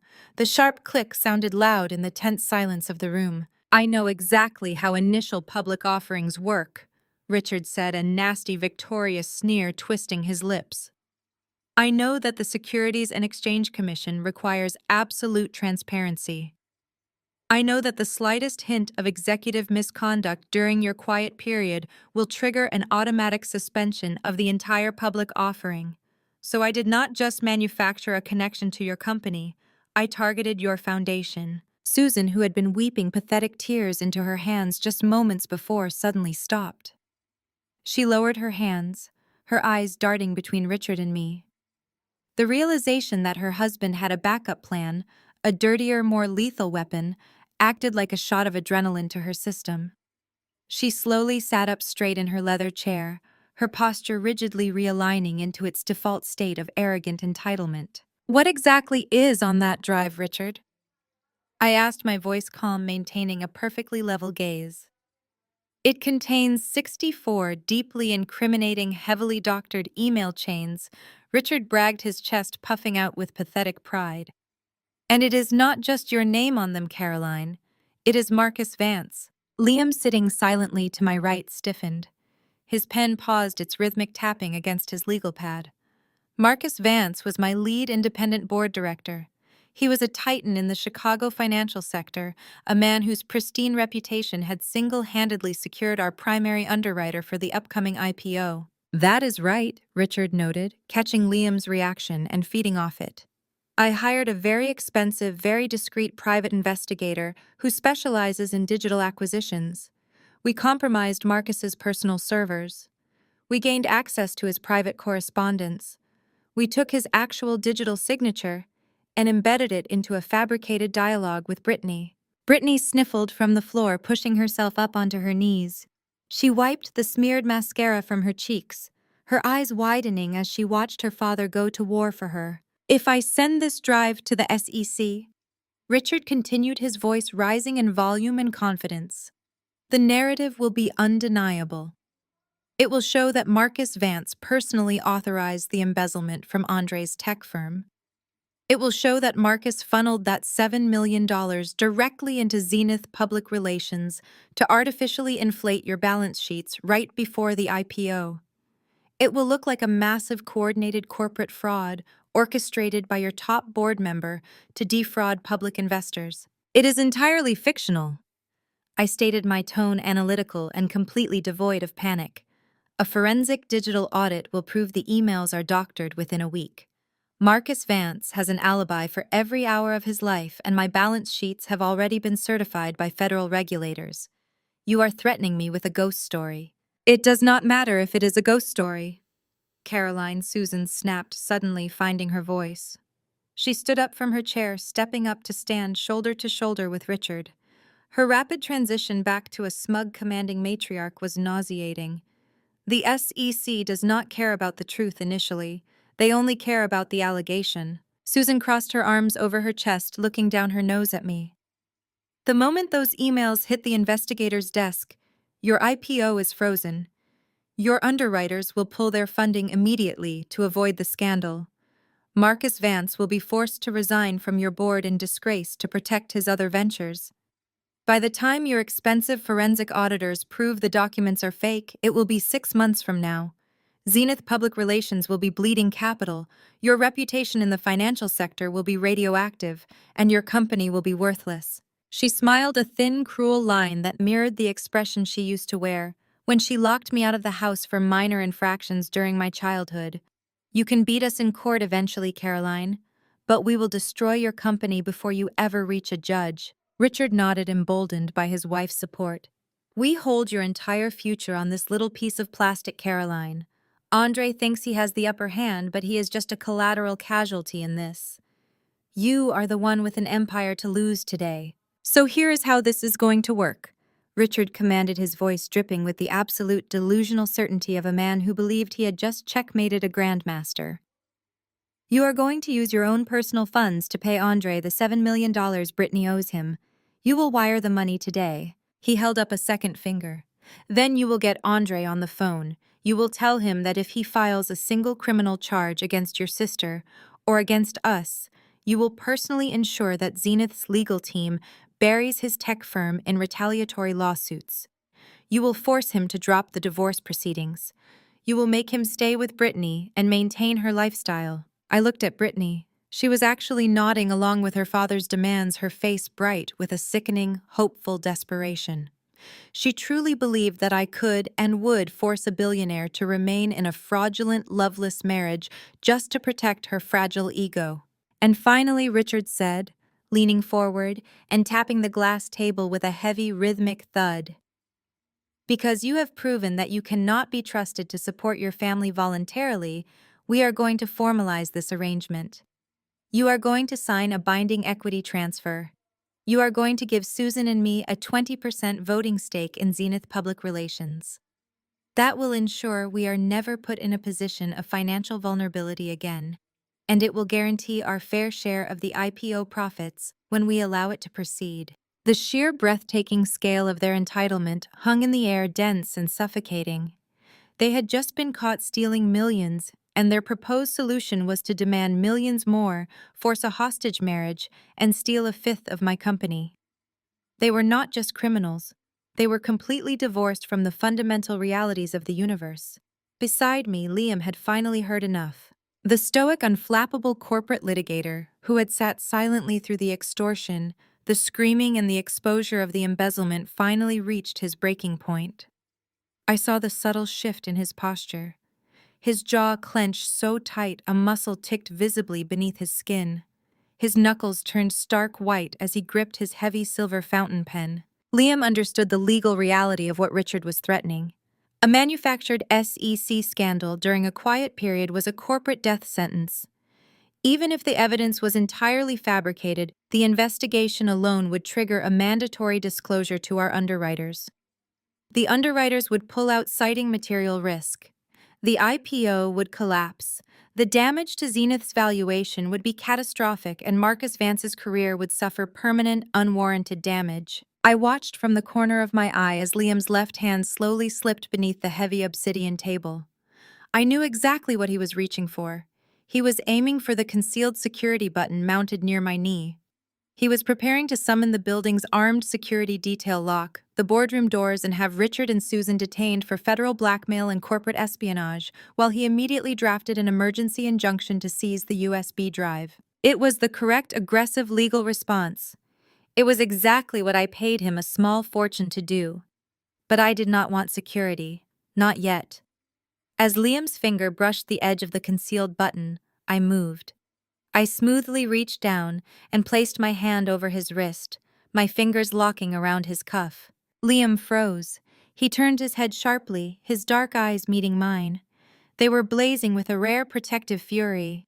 He gave me a look that silently screamed the catastrophic legal implications of letting Richard walk out of this room with that drive. I simply looked back at him and offered a barely perceptible shake of my head. I gave his wrist a firm, reassuring squeeze, signaling him to stand down. Liam held my gaze for a long second, his jaw tight.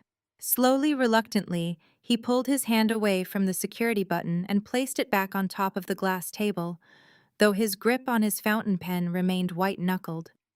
I turned my attention back to my family. Richard was watching my interaction with Liam with a smug, victorious grin.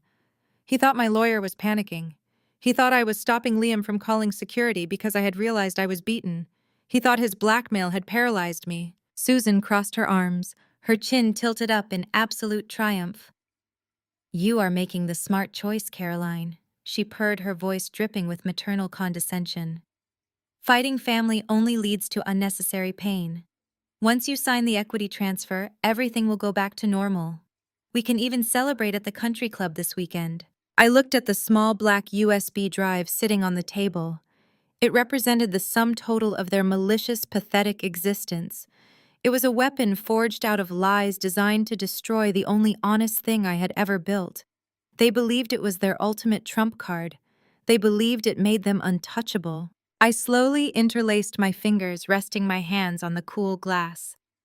I looked at Richard's smug face, then at Susan's arrogant posture, and finally down at Brittany, who was brushing dust off her designer dress, already preparing to step back into her stolen life. I let the silence stretch out, allowing their false sense of victory to fully inflate before I punctured it. I looked at Richard with a cold, calculating smile, the smile of an executioner who had just finished sharpening the blade. "You really believe you hold all the cards, Richard?" I said, my voice completely devoid of the fear he so desperately wanted to hear.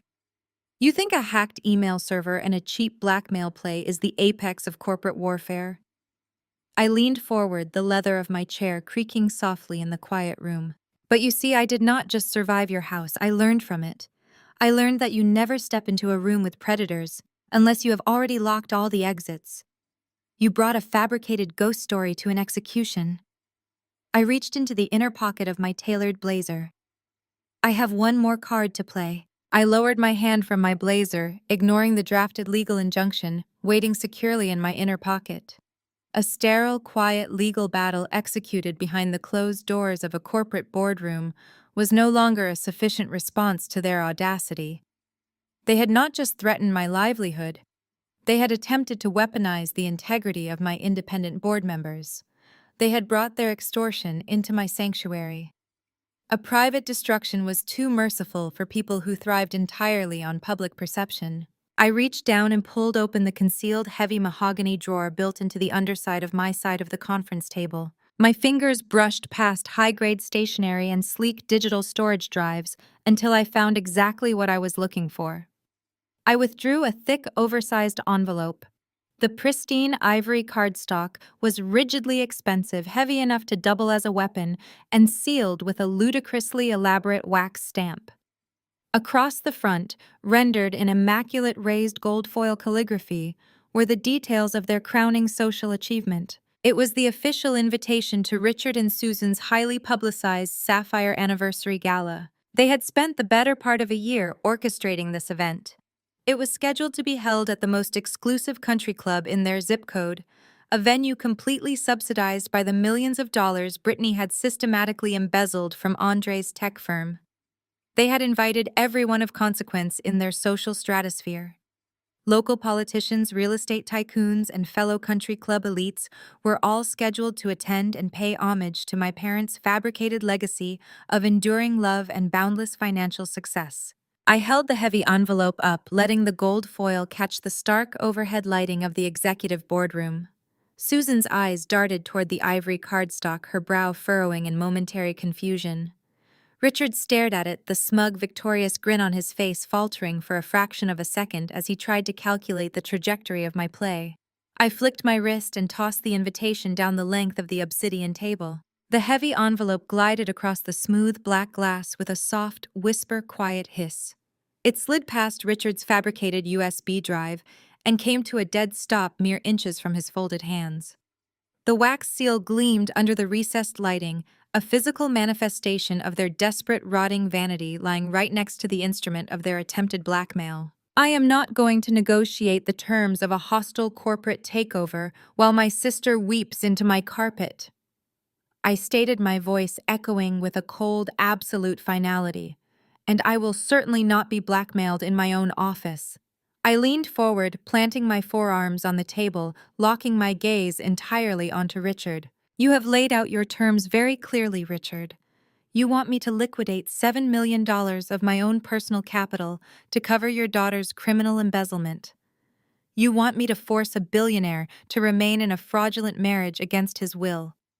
And you want a 20% voting stake in a company you did not build, simply to guarantee your share of an initial public offering you are actively trying to destroy. I paused, letting the sheer breathtaking insanity of his demands ring loudly in the quiet space. Those are massive structural changes to my firm's capitalization table. I continued, my tone shifting into the crisp, detached cadence of a CEO addressing a minor vendor. Liquidating that volume of cash and transferring 20% of Zenith public relations requires formal board approval, restructuring protocols, and mandatory quiet period disclosures to our underwriters. It is not a transaction that can be executed on a Tuesday afternoon simply because you walked in here and threw a temper tantrum. Richard's posture stiffened. He looked at the gold-foiled envelope, then back up at me, his eyes narrowing as he tried to process the logistical reality I was forcing upon him. We will give you our final answer at your party on Saturday, I announced, delivering the ultimatum with total, unyielding authority. The silence that gripped the boardroom was absolute. Susan's sharp intake of breath was the only sound. She stared at me, her mind visibly racing as she processed my words. She did not hear a delay tactics. She did not hear a calculated trap. Her narcissistic delusion acted as a perfect, impenetrable filter against reality. She heard exactly what she wanted to hear. She heard capitulation. She believed that the threat of the SEC scandal had successfully paralyzed me. She assumed I was simply buying time to navigate the bureaucratic red tape required to hand over my company and pay off her debts. A slow, sickeningly triumphant smile spread across Susan's face.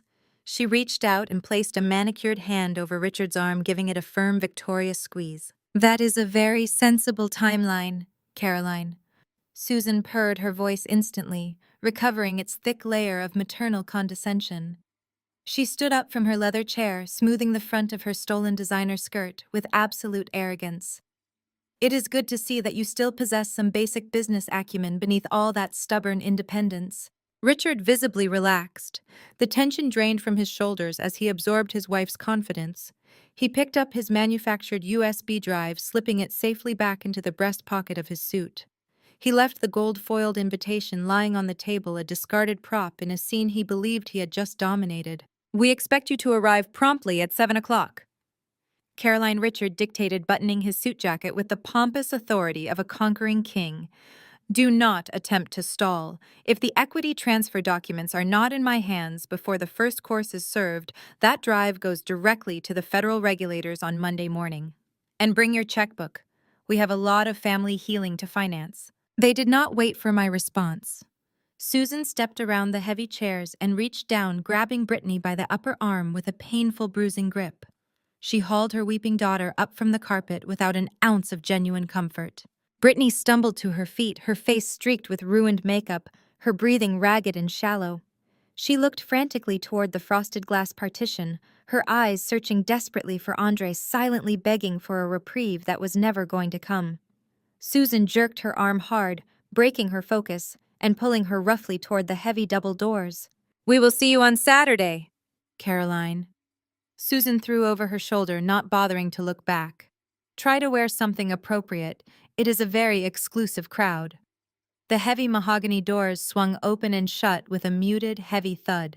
They were gone. The sudden absence of their toxic, suffocating energy left a ringing vacuum in the executive boardroom. Liam exhaled a long, measured breath, placing his silver fountain pen precisely parallel to his legal pad. He did not say a word, but the rigid tension in his jaw indicated just how close he had come to calling the authorities. The electronic track of the privacy partition engaged once more. The frosted glass slid seamlessly backward, revealing Andre standing in the threshold of the executive suite. He had not left the floor. He had stood in the adjoining office listening to the entire blackmail attempt, waiting to see exactly how I would handle the people who had just stolen $7 million from his empire. Andre walked slowly back into the boardroom. His face was a mask of cold, controlled fury. The professional detachment he had maintained while confronting his wife had vanished, replaced by a dark, simmering anger, directed entirely at the audacity of Richard's extortion play. He stopped at the edge of the conference table, looking down at the gold-foiled invitation left resting on the black glass. He picked it up, turning it over in his large hands, examining the ridiculous wax seal and the embossed lettering. "Are you really going to let them get away with this?" Andre asked, his voice low and dangerously quiet. He tossed the invitation back onto the table. "They just threatened to destroy your initial public offering with a fabricated federal investigation. They are actively attempting to steal 20% of your firm to cover the exact funds they embezzled from mine. If you give them until Saturday, they will spend the next 3 days moving assets and shredding evidence." I remained perfectly still in my chair. I looked at the invitation, then up at Andre, and finally turned my gaze to Liam, who was watching me with the sharp, predatory patience of a litigator waiting for the order to strike. "No," I said, the single syllable falling into the quiet room like a drop of liquid nitrogen. I leaned forward, resting my clasped hands on the cool surface of the table. "We are not going to let them get away with anything. And we are certainly not going to hand them a 20% equity stake in Zenith Public Relations." I looked back at Andre, letting a cold, calculating smile spread across my face. "They want a public spectacle," I continued, my voice steady and completely devoid of mercy. "They want to leverage their fabricated social standing to force our compliance. They believe that their country club elite status makes them untouchable. They think they can hide behind their wealth and their pedigree while they actively extort us." I picked up the heavy ivory envelope, feeling the raised gold lettering beneath my thumb. "So we are going to give them exactly what they asked for. We are going to attend their beautiful, expensive sapphire anniversary gala. We are going to walk right into the center of their elite social circle." I dropped the invitation back onto the table. "We are going to burn their entire house of cards down in front of everyone they care about." The heavy boardroom doors had barely clicked shut behind my family before the atmosphere in the room fundamentally shifted. The toxic, suffocating energy of Richard and Susan's entitlement evaporated instantly, replaced by the sharp electric hum of an apex corporate war room. There was no panic, there was no hesitation. There was only the cold, methodical execution of total annihilation. Liam was already on his feet, his phone pressed to his ear before I had even settled back into my chair. His fingers flew across his tablet, pulling up a web of legal contacts. He was a corporate litigator who specialized in destroying hostile takeover attempts, and Richard had just handed him a declaration of war on a silver platter. "Get Marcus Vance's personal counsel on a secure line immediately," Liam ordered his senior associate, pacing the length of the glass wall. "I need an ironclad digital alibi for every hour of the last 6 months of Vance's life. Flight manifests, hotel receipts, televised appearances. Richard Adams just threatened a fraudulent SEC disclosure during our quiet period. I want a preemptive injunction drafted, a defamation suit prepared, and federal investigators on standby for corporate extortion. We are locking down our entire executive board by midnight." While Liam mobilized his legal network, Andre was standing at the edge of the conference table, speaking rapidly into a secured satellite phone. He was speaking in crisp, clipped sentences to his lead cybersecurity director in Seattle. "I do not care what the firewall protocols are. Rip them down," Andre commanded, his voice vibrating with lethal authority. My father-in-law just walked into Zenith Public Relations with a fabricated USB drive containing forged emails. "I want the origin of those files traced to the exact IP address. I want the digital footprint of the private investigator he hired, the routing numbers he used to pay for the hack, and the metadata of every single altered timestamp. Tear the drive apart and build me a chain of evidence that will put them both in federal custody." I did not sit idle. My firm was about to go public, and my parents were attempting to detonate a media scandal to tank the valuation. I opened my secure terminal and initiated a total communications lockdown. I bypassed my standard PR teams and directly contacted my crisis management specialists, the absolute best fixers in the industry. "We are facing a coordinated defamation attack, masked as a whistleblower leak," I typed rapidly into the encrypted channel addressing my elite team. "Prepare a comprehensive media suppression strategy. I want draft press releases categorizing this as a malicious extortion attempt by estranged relatives. Have our key financial journalists on standby for an exclusive verified narrative drop. We control the story, or the story controls us." The three of us operated with a brutal, synchronized efficiency. There was no need for discussion or debate. We all understood the stakes, and we all knew exactly how to dismantle a threat. Within 20 minutes, the entire infrastructure of Richard's pathetic blackmail scheme was being actively hunted down and neutralized by the best legal, technical, and public relations minds in the country. Andre ended his call and placed his phone face down on the glass table. He looked at me, his sharp eyes studying my face. "You did not even flinch." He observed, his tone a mixture of professional respect and genuine curiosity. "When he pulled that drive out and threatened your life's work, your heart rate did not even spike." "Because I know exactly who I am dealing with," I replied, closing my laptop and turning to face him. "Richard is a coward who bullies people he believes are weaker than him. He relies on shock and awe to force compliance. The moment you show him that you are not afraid of his fabricated weapons, his entire strategy collapses." "But why Saturday?" Andre asked, crossing his arms and leaning against the heavy leather chair. "Why let them believe they hold the power for another 3 days?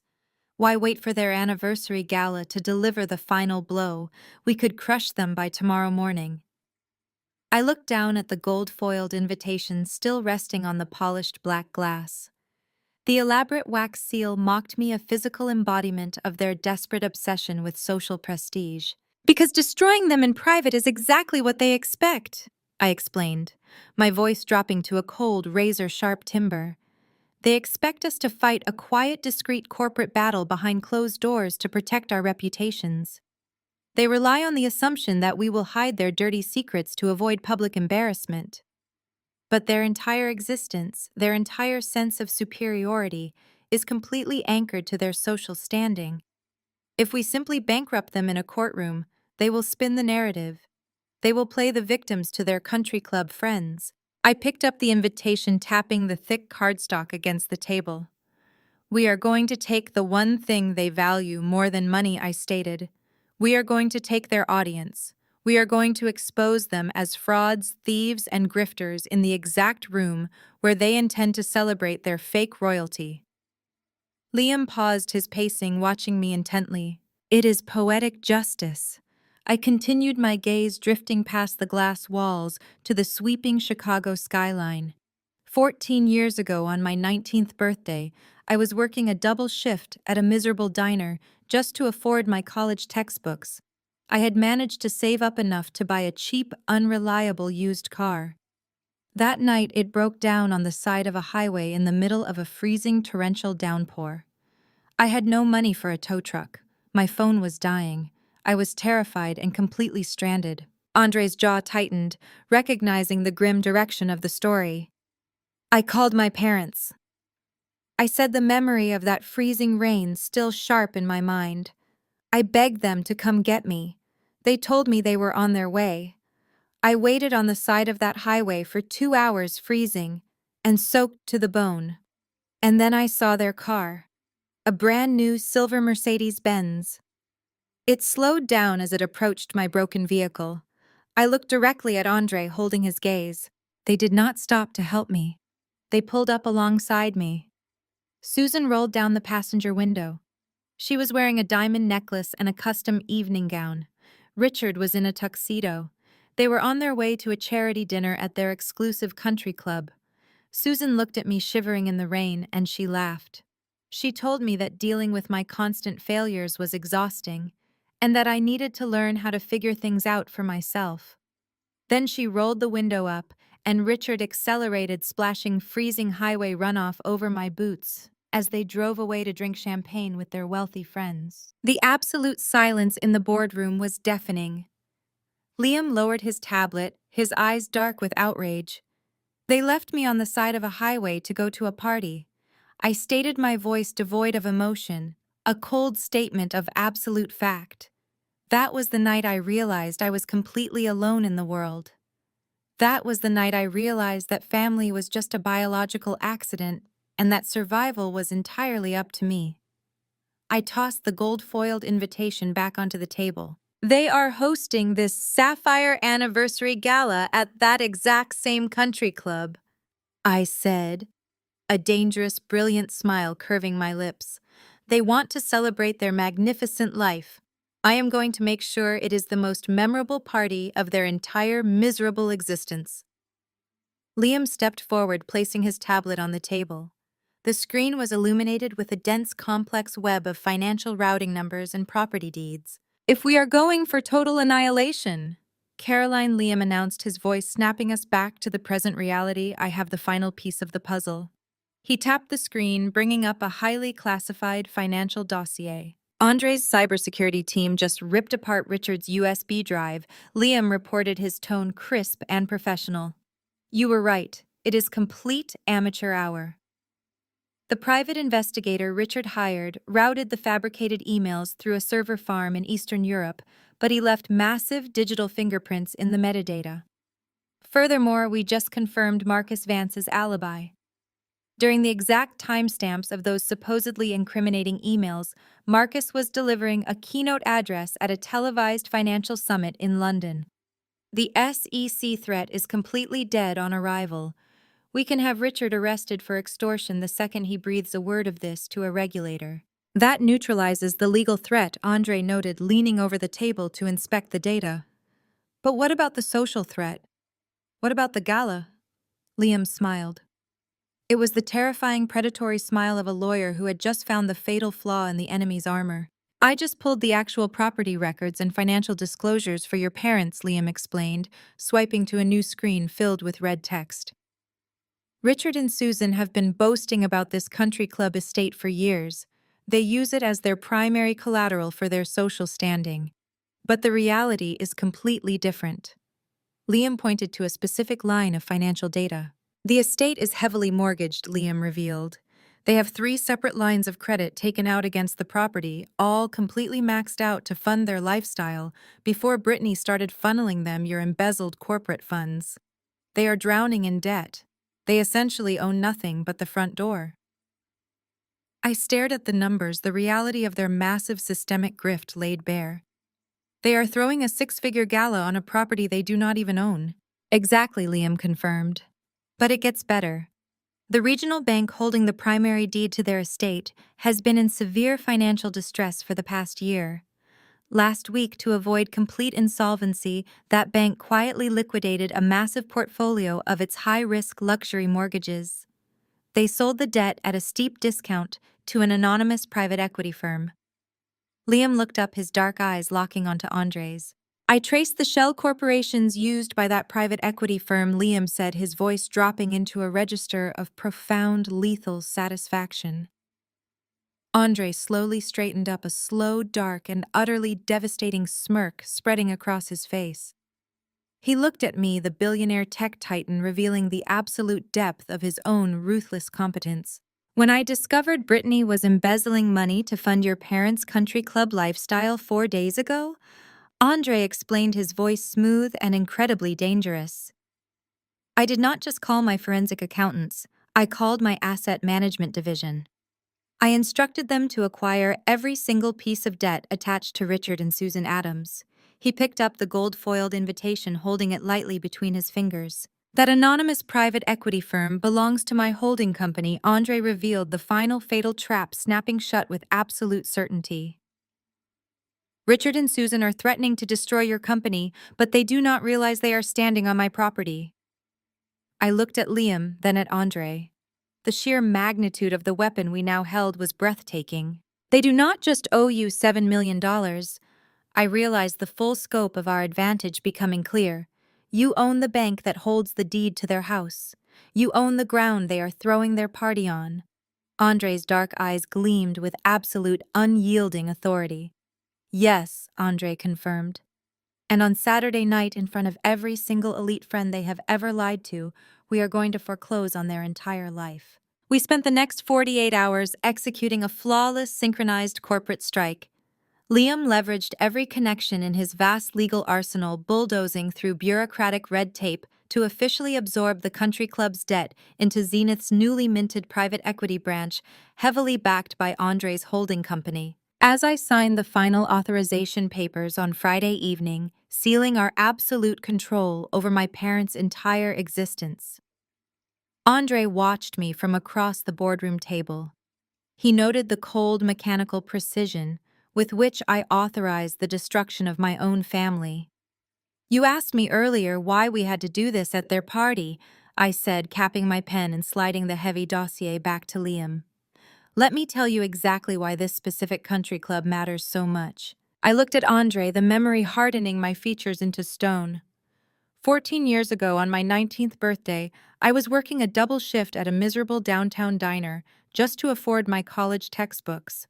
I had managed to save up enough to buy a cheap, unreliable used car. That night, the transmission died on the side of the highway in the middle of a freezing torrential downpour. I had no money for a tow truck. My phone battery was dying.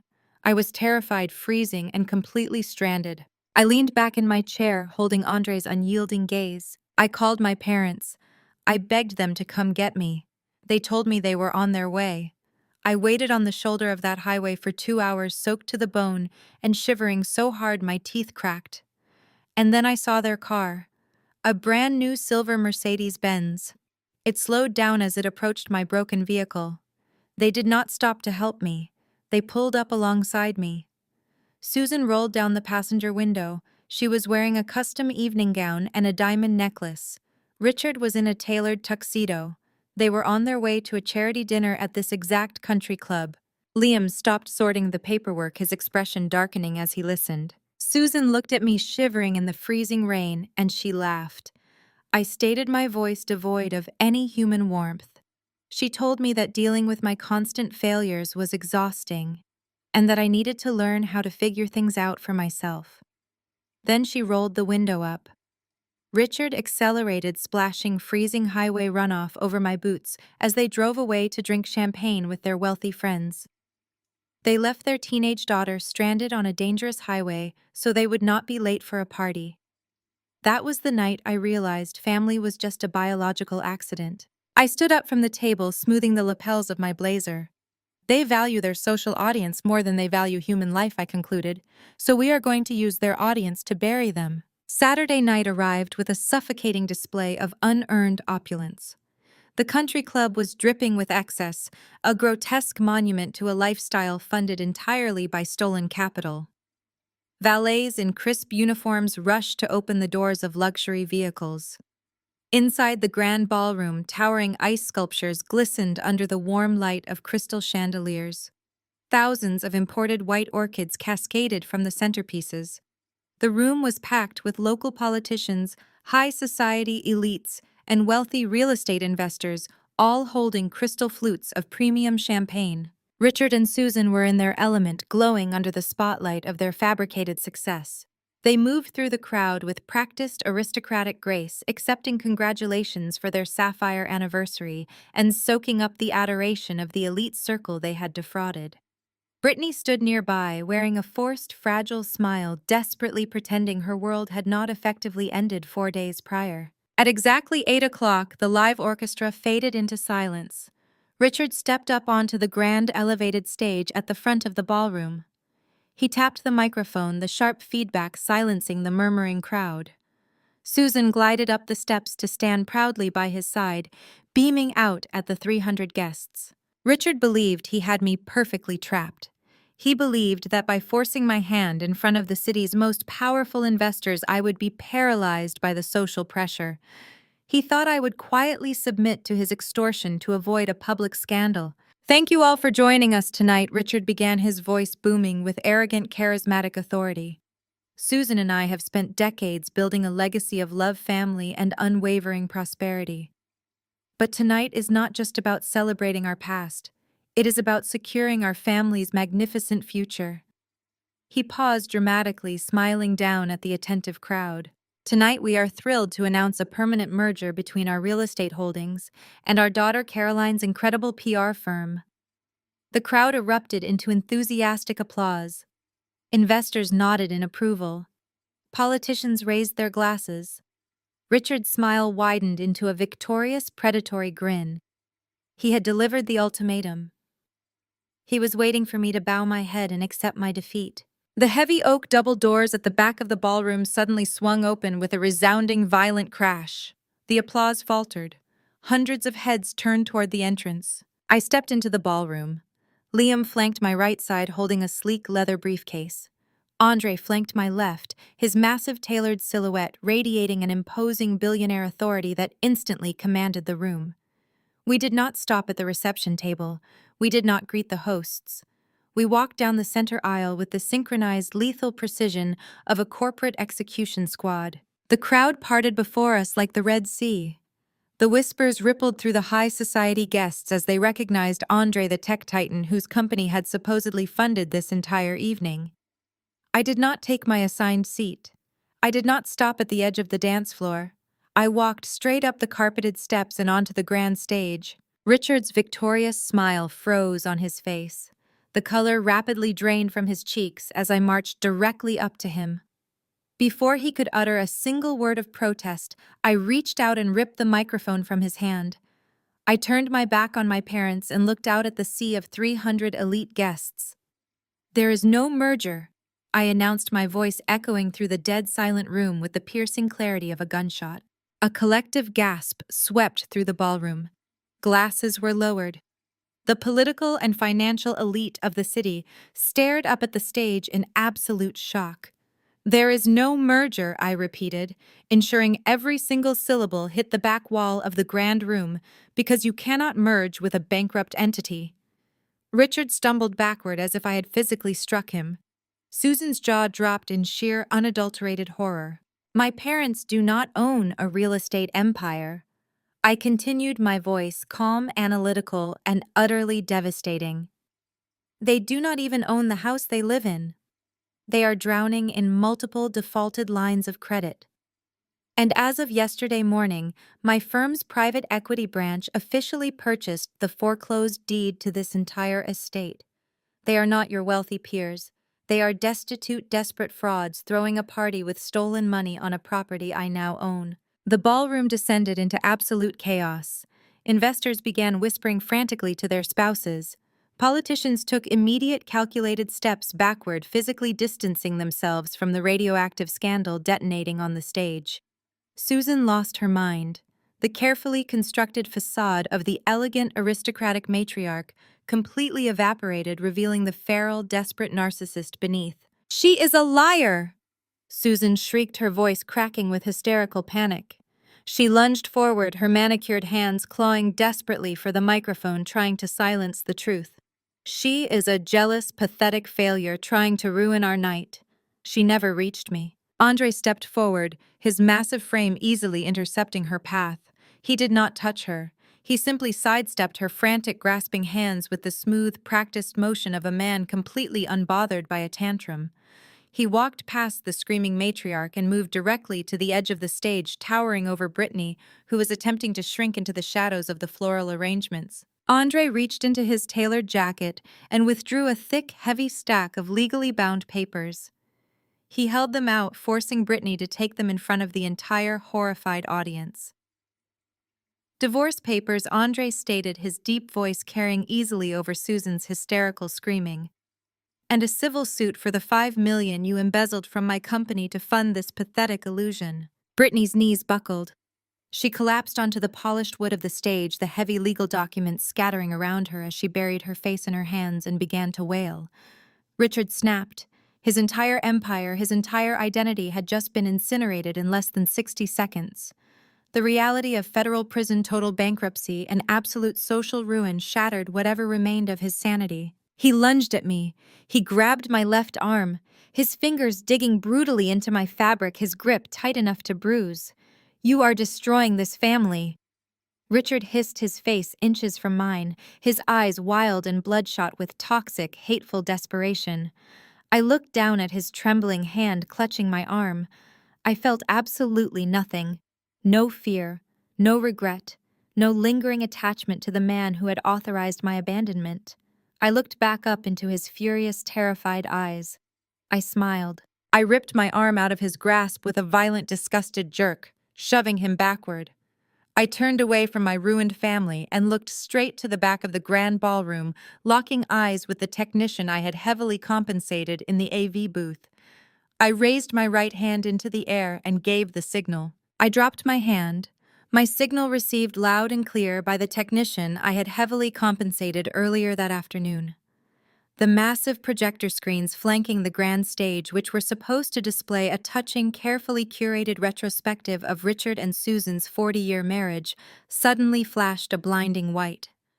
The string quartet, confused by the abrupt shift in production, faltered and stopped playing entirely. The screens did not show vintage wedding photos or idyllic family vacations. They showed high-definition scans of corporate bank statements. They displayed the fraudulent disbursement authorizations with Andre's clumsily forged signature glaring in stark red ink. Next to them, massive side-by-side comparisons of Brittany's offshore shell company routing numbers and my parents' country club mortgage payment accounts materialized for all 300 guests to see. Then Liam's final masterstroke appeared on the display. It was the digital footprint of the private investigator Richard had hired to frame Marcus Vance. The screen showed the exact invoice paid directly from Susan's personal checking account, explicitly outlining the creation of manufactured digital evidence and extortion materials. The entire anatomy of a federal crime was laid bare in 60-point font, illuminated under the glittering chandeliers. The collective gasp from the audience sucked the oxygen out of the ballroom. The polite murmurs escalated into a deafening roar of scandalized high society elites. These were people who worshipped wealth and status, and they were currently watching the total, undeniable exposure of a massive grift. The glittering facade of the Addams family shattered into a million irreparable pieces in front of the exact audience they had sacrificed their souls to impress. Brittany reacted with the only defense mechanism she had ever known.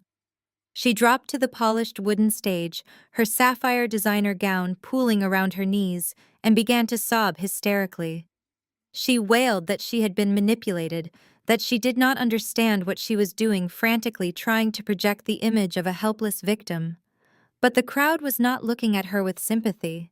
They were looking at her with absolute disgust. Her performance of fragile innocence held no power against cold, hard financial ledgers. Susan did not try to comfort her weeping daughter. She did not stand by her paralyzed husband. The moment she saw the bank statements illuminating the room, her survival instinct kicked into overdrive.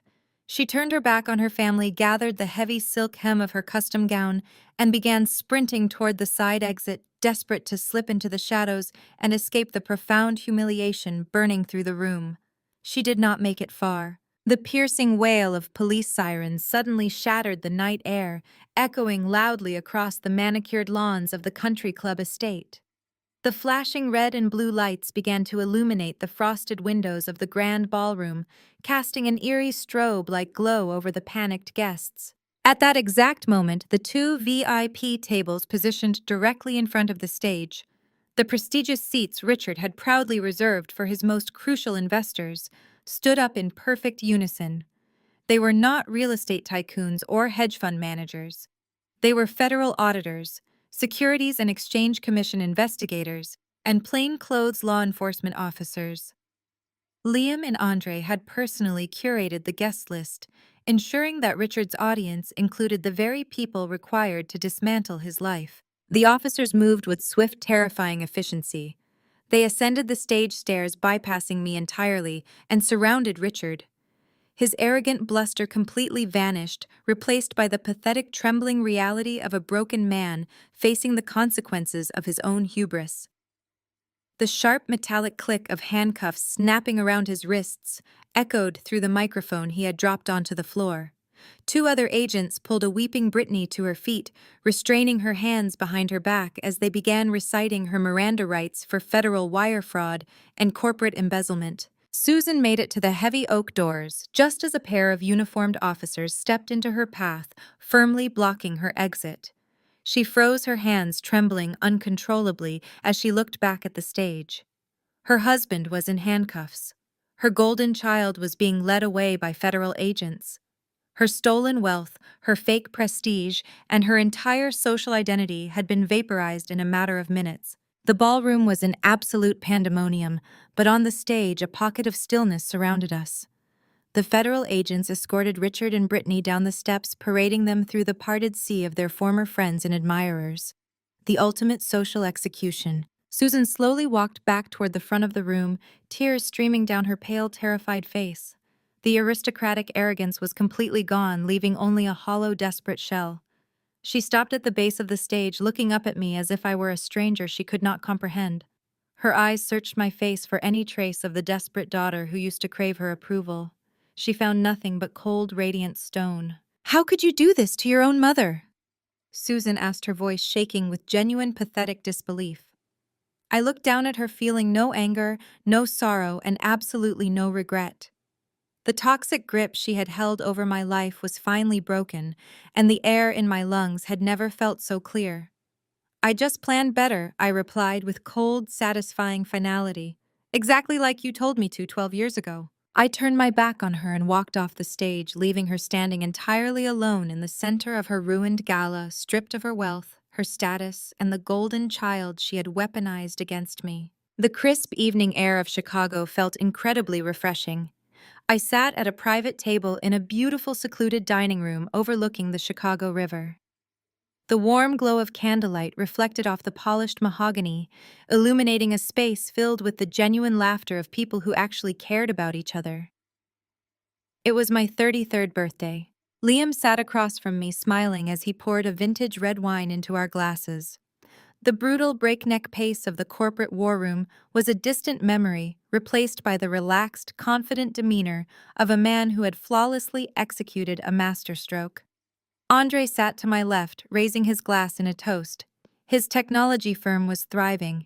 Its valuation skyrocketing after his swift, decisive action had entirely insulated the company from the embezzlement scandal.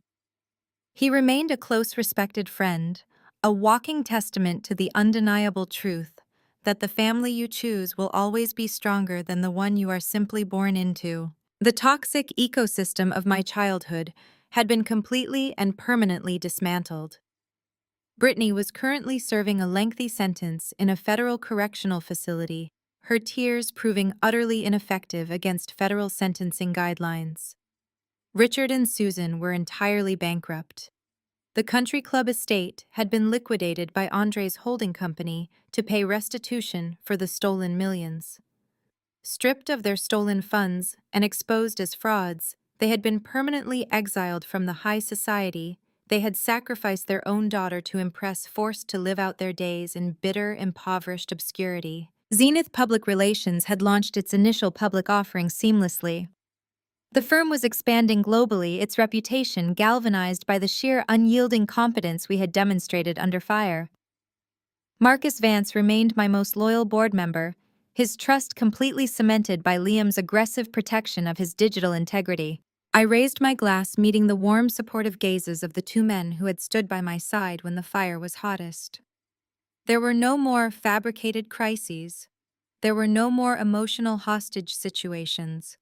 There were no more fake emergencies designed to drain my energy, my capital, and my spirit. There was only the quiet, beautiful peace of a life built on absolute truth, surrounded by my true chosen family. Just complete, unadulterated justice.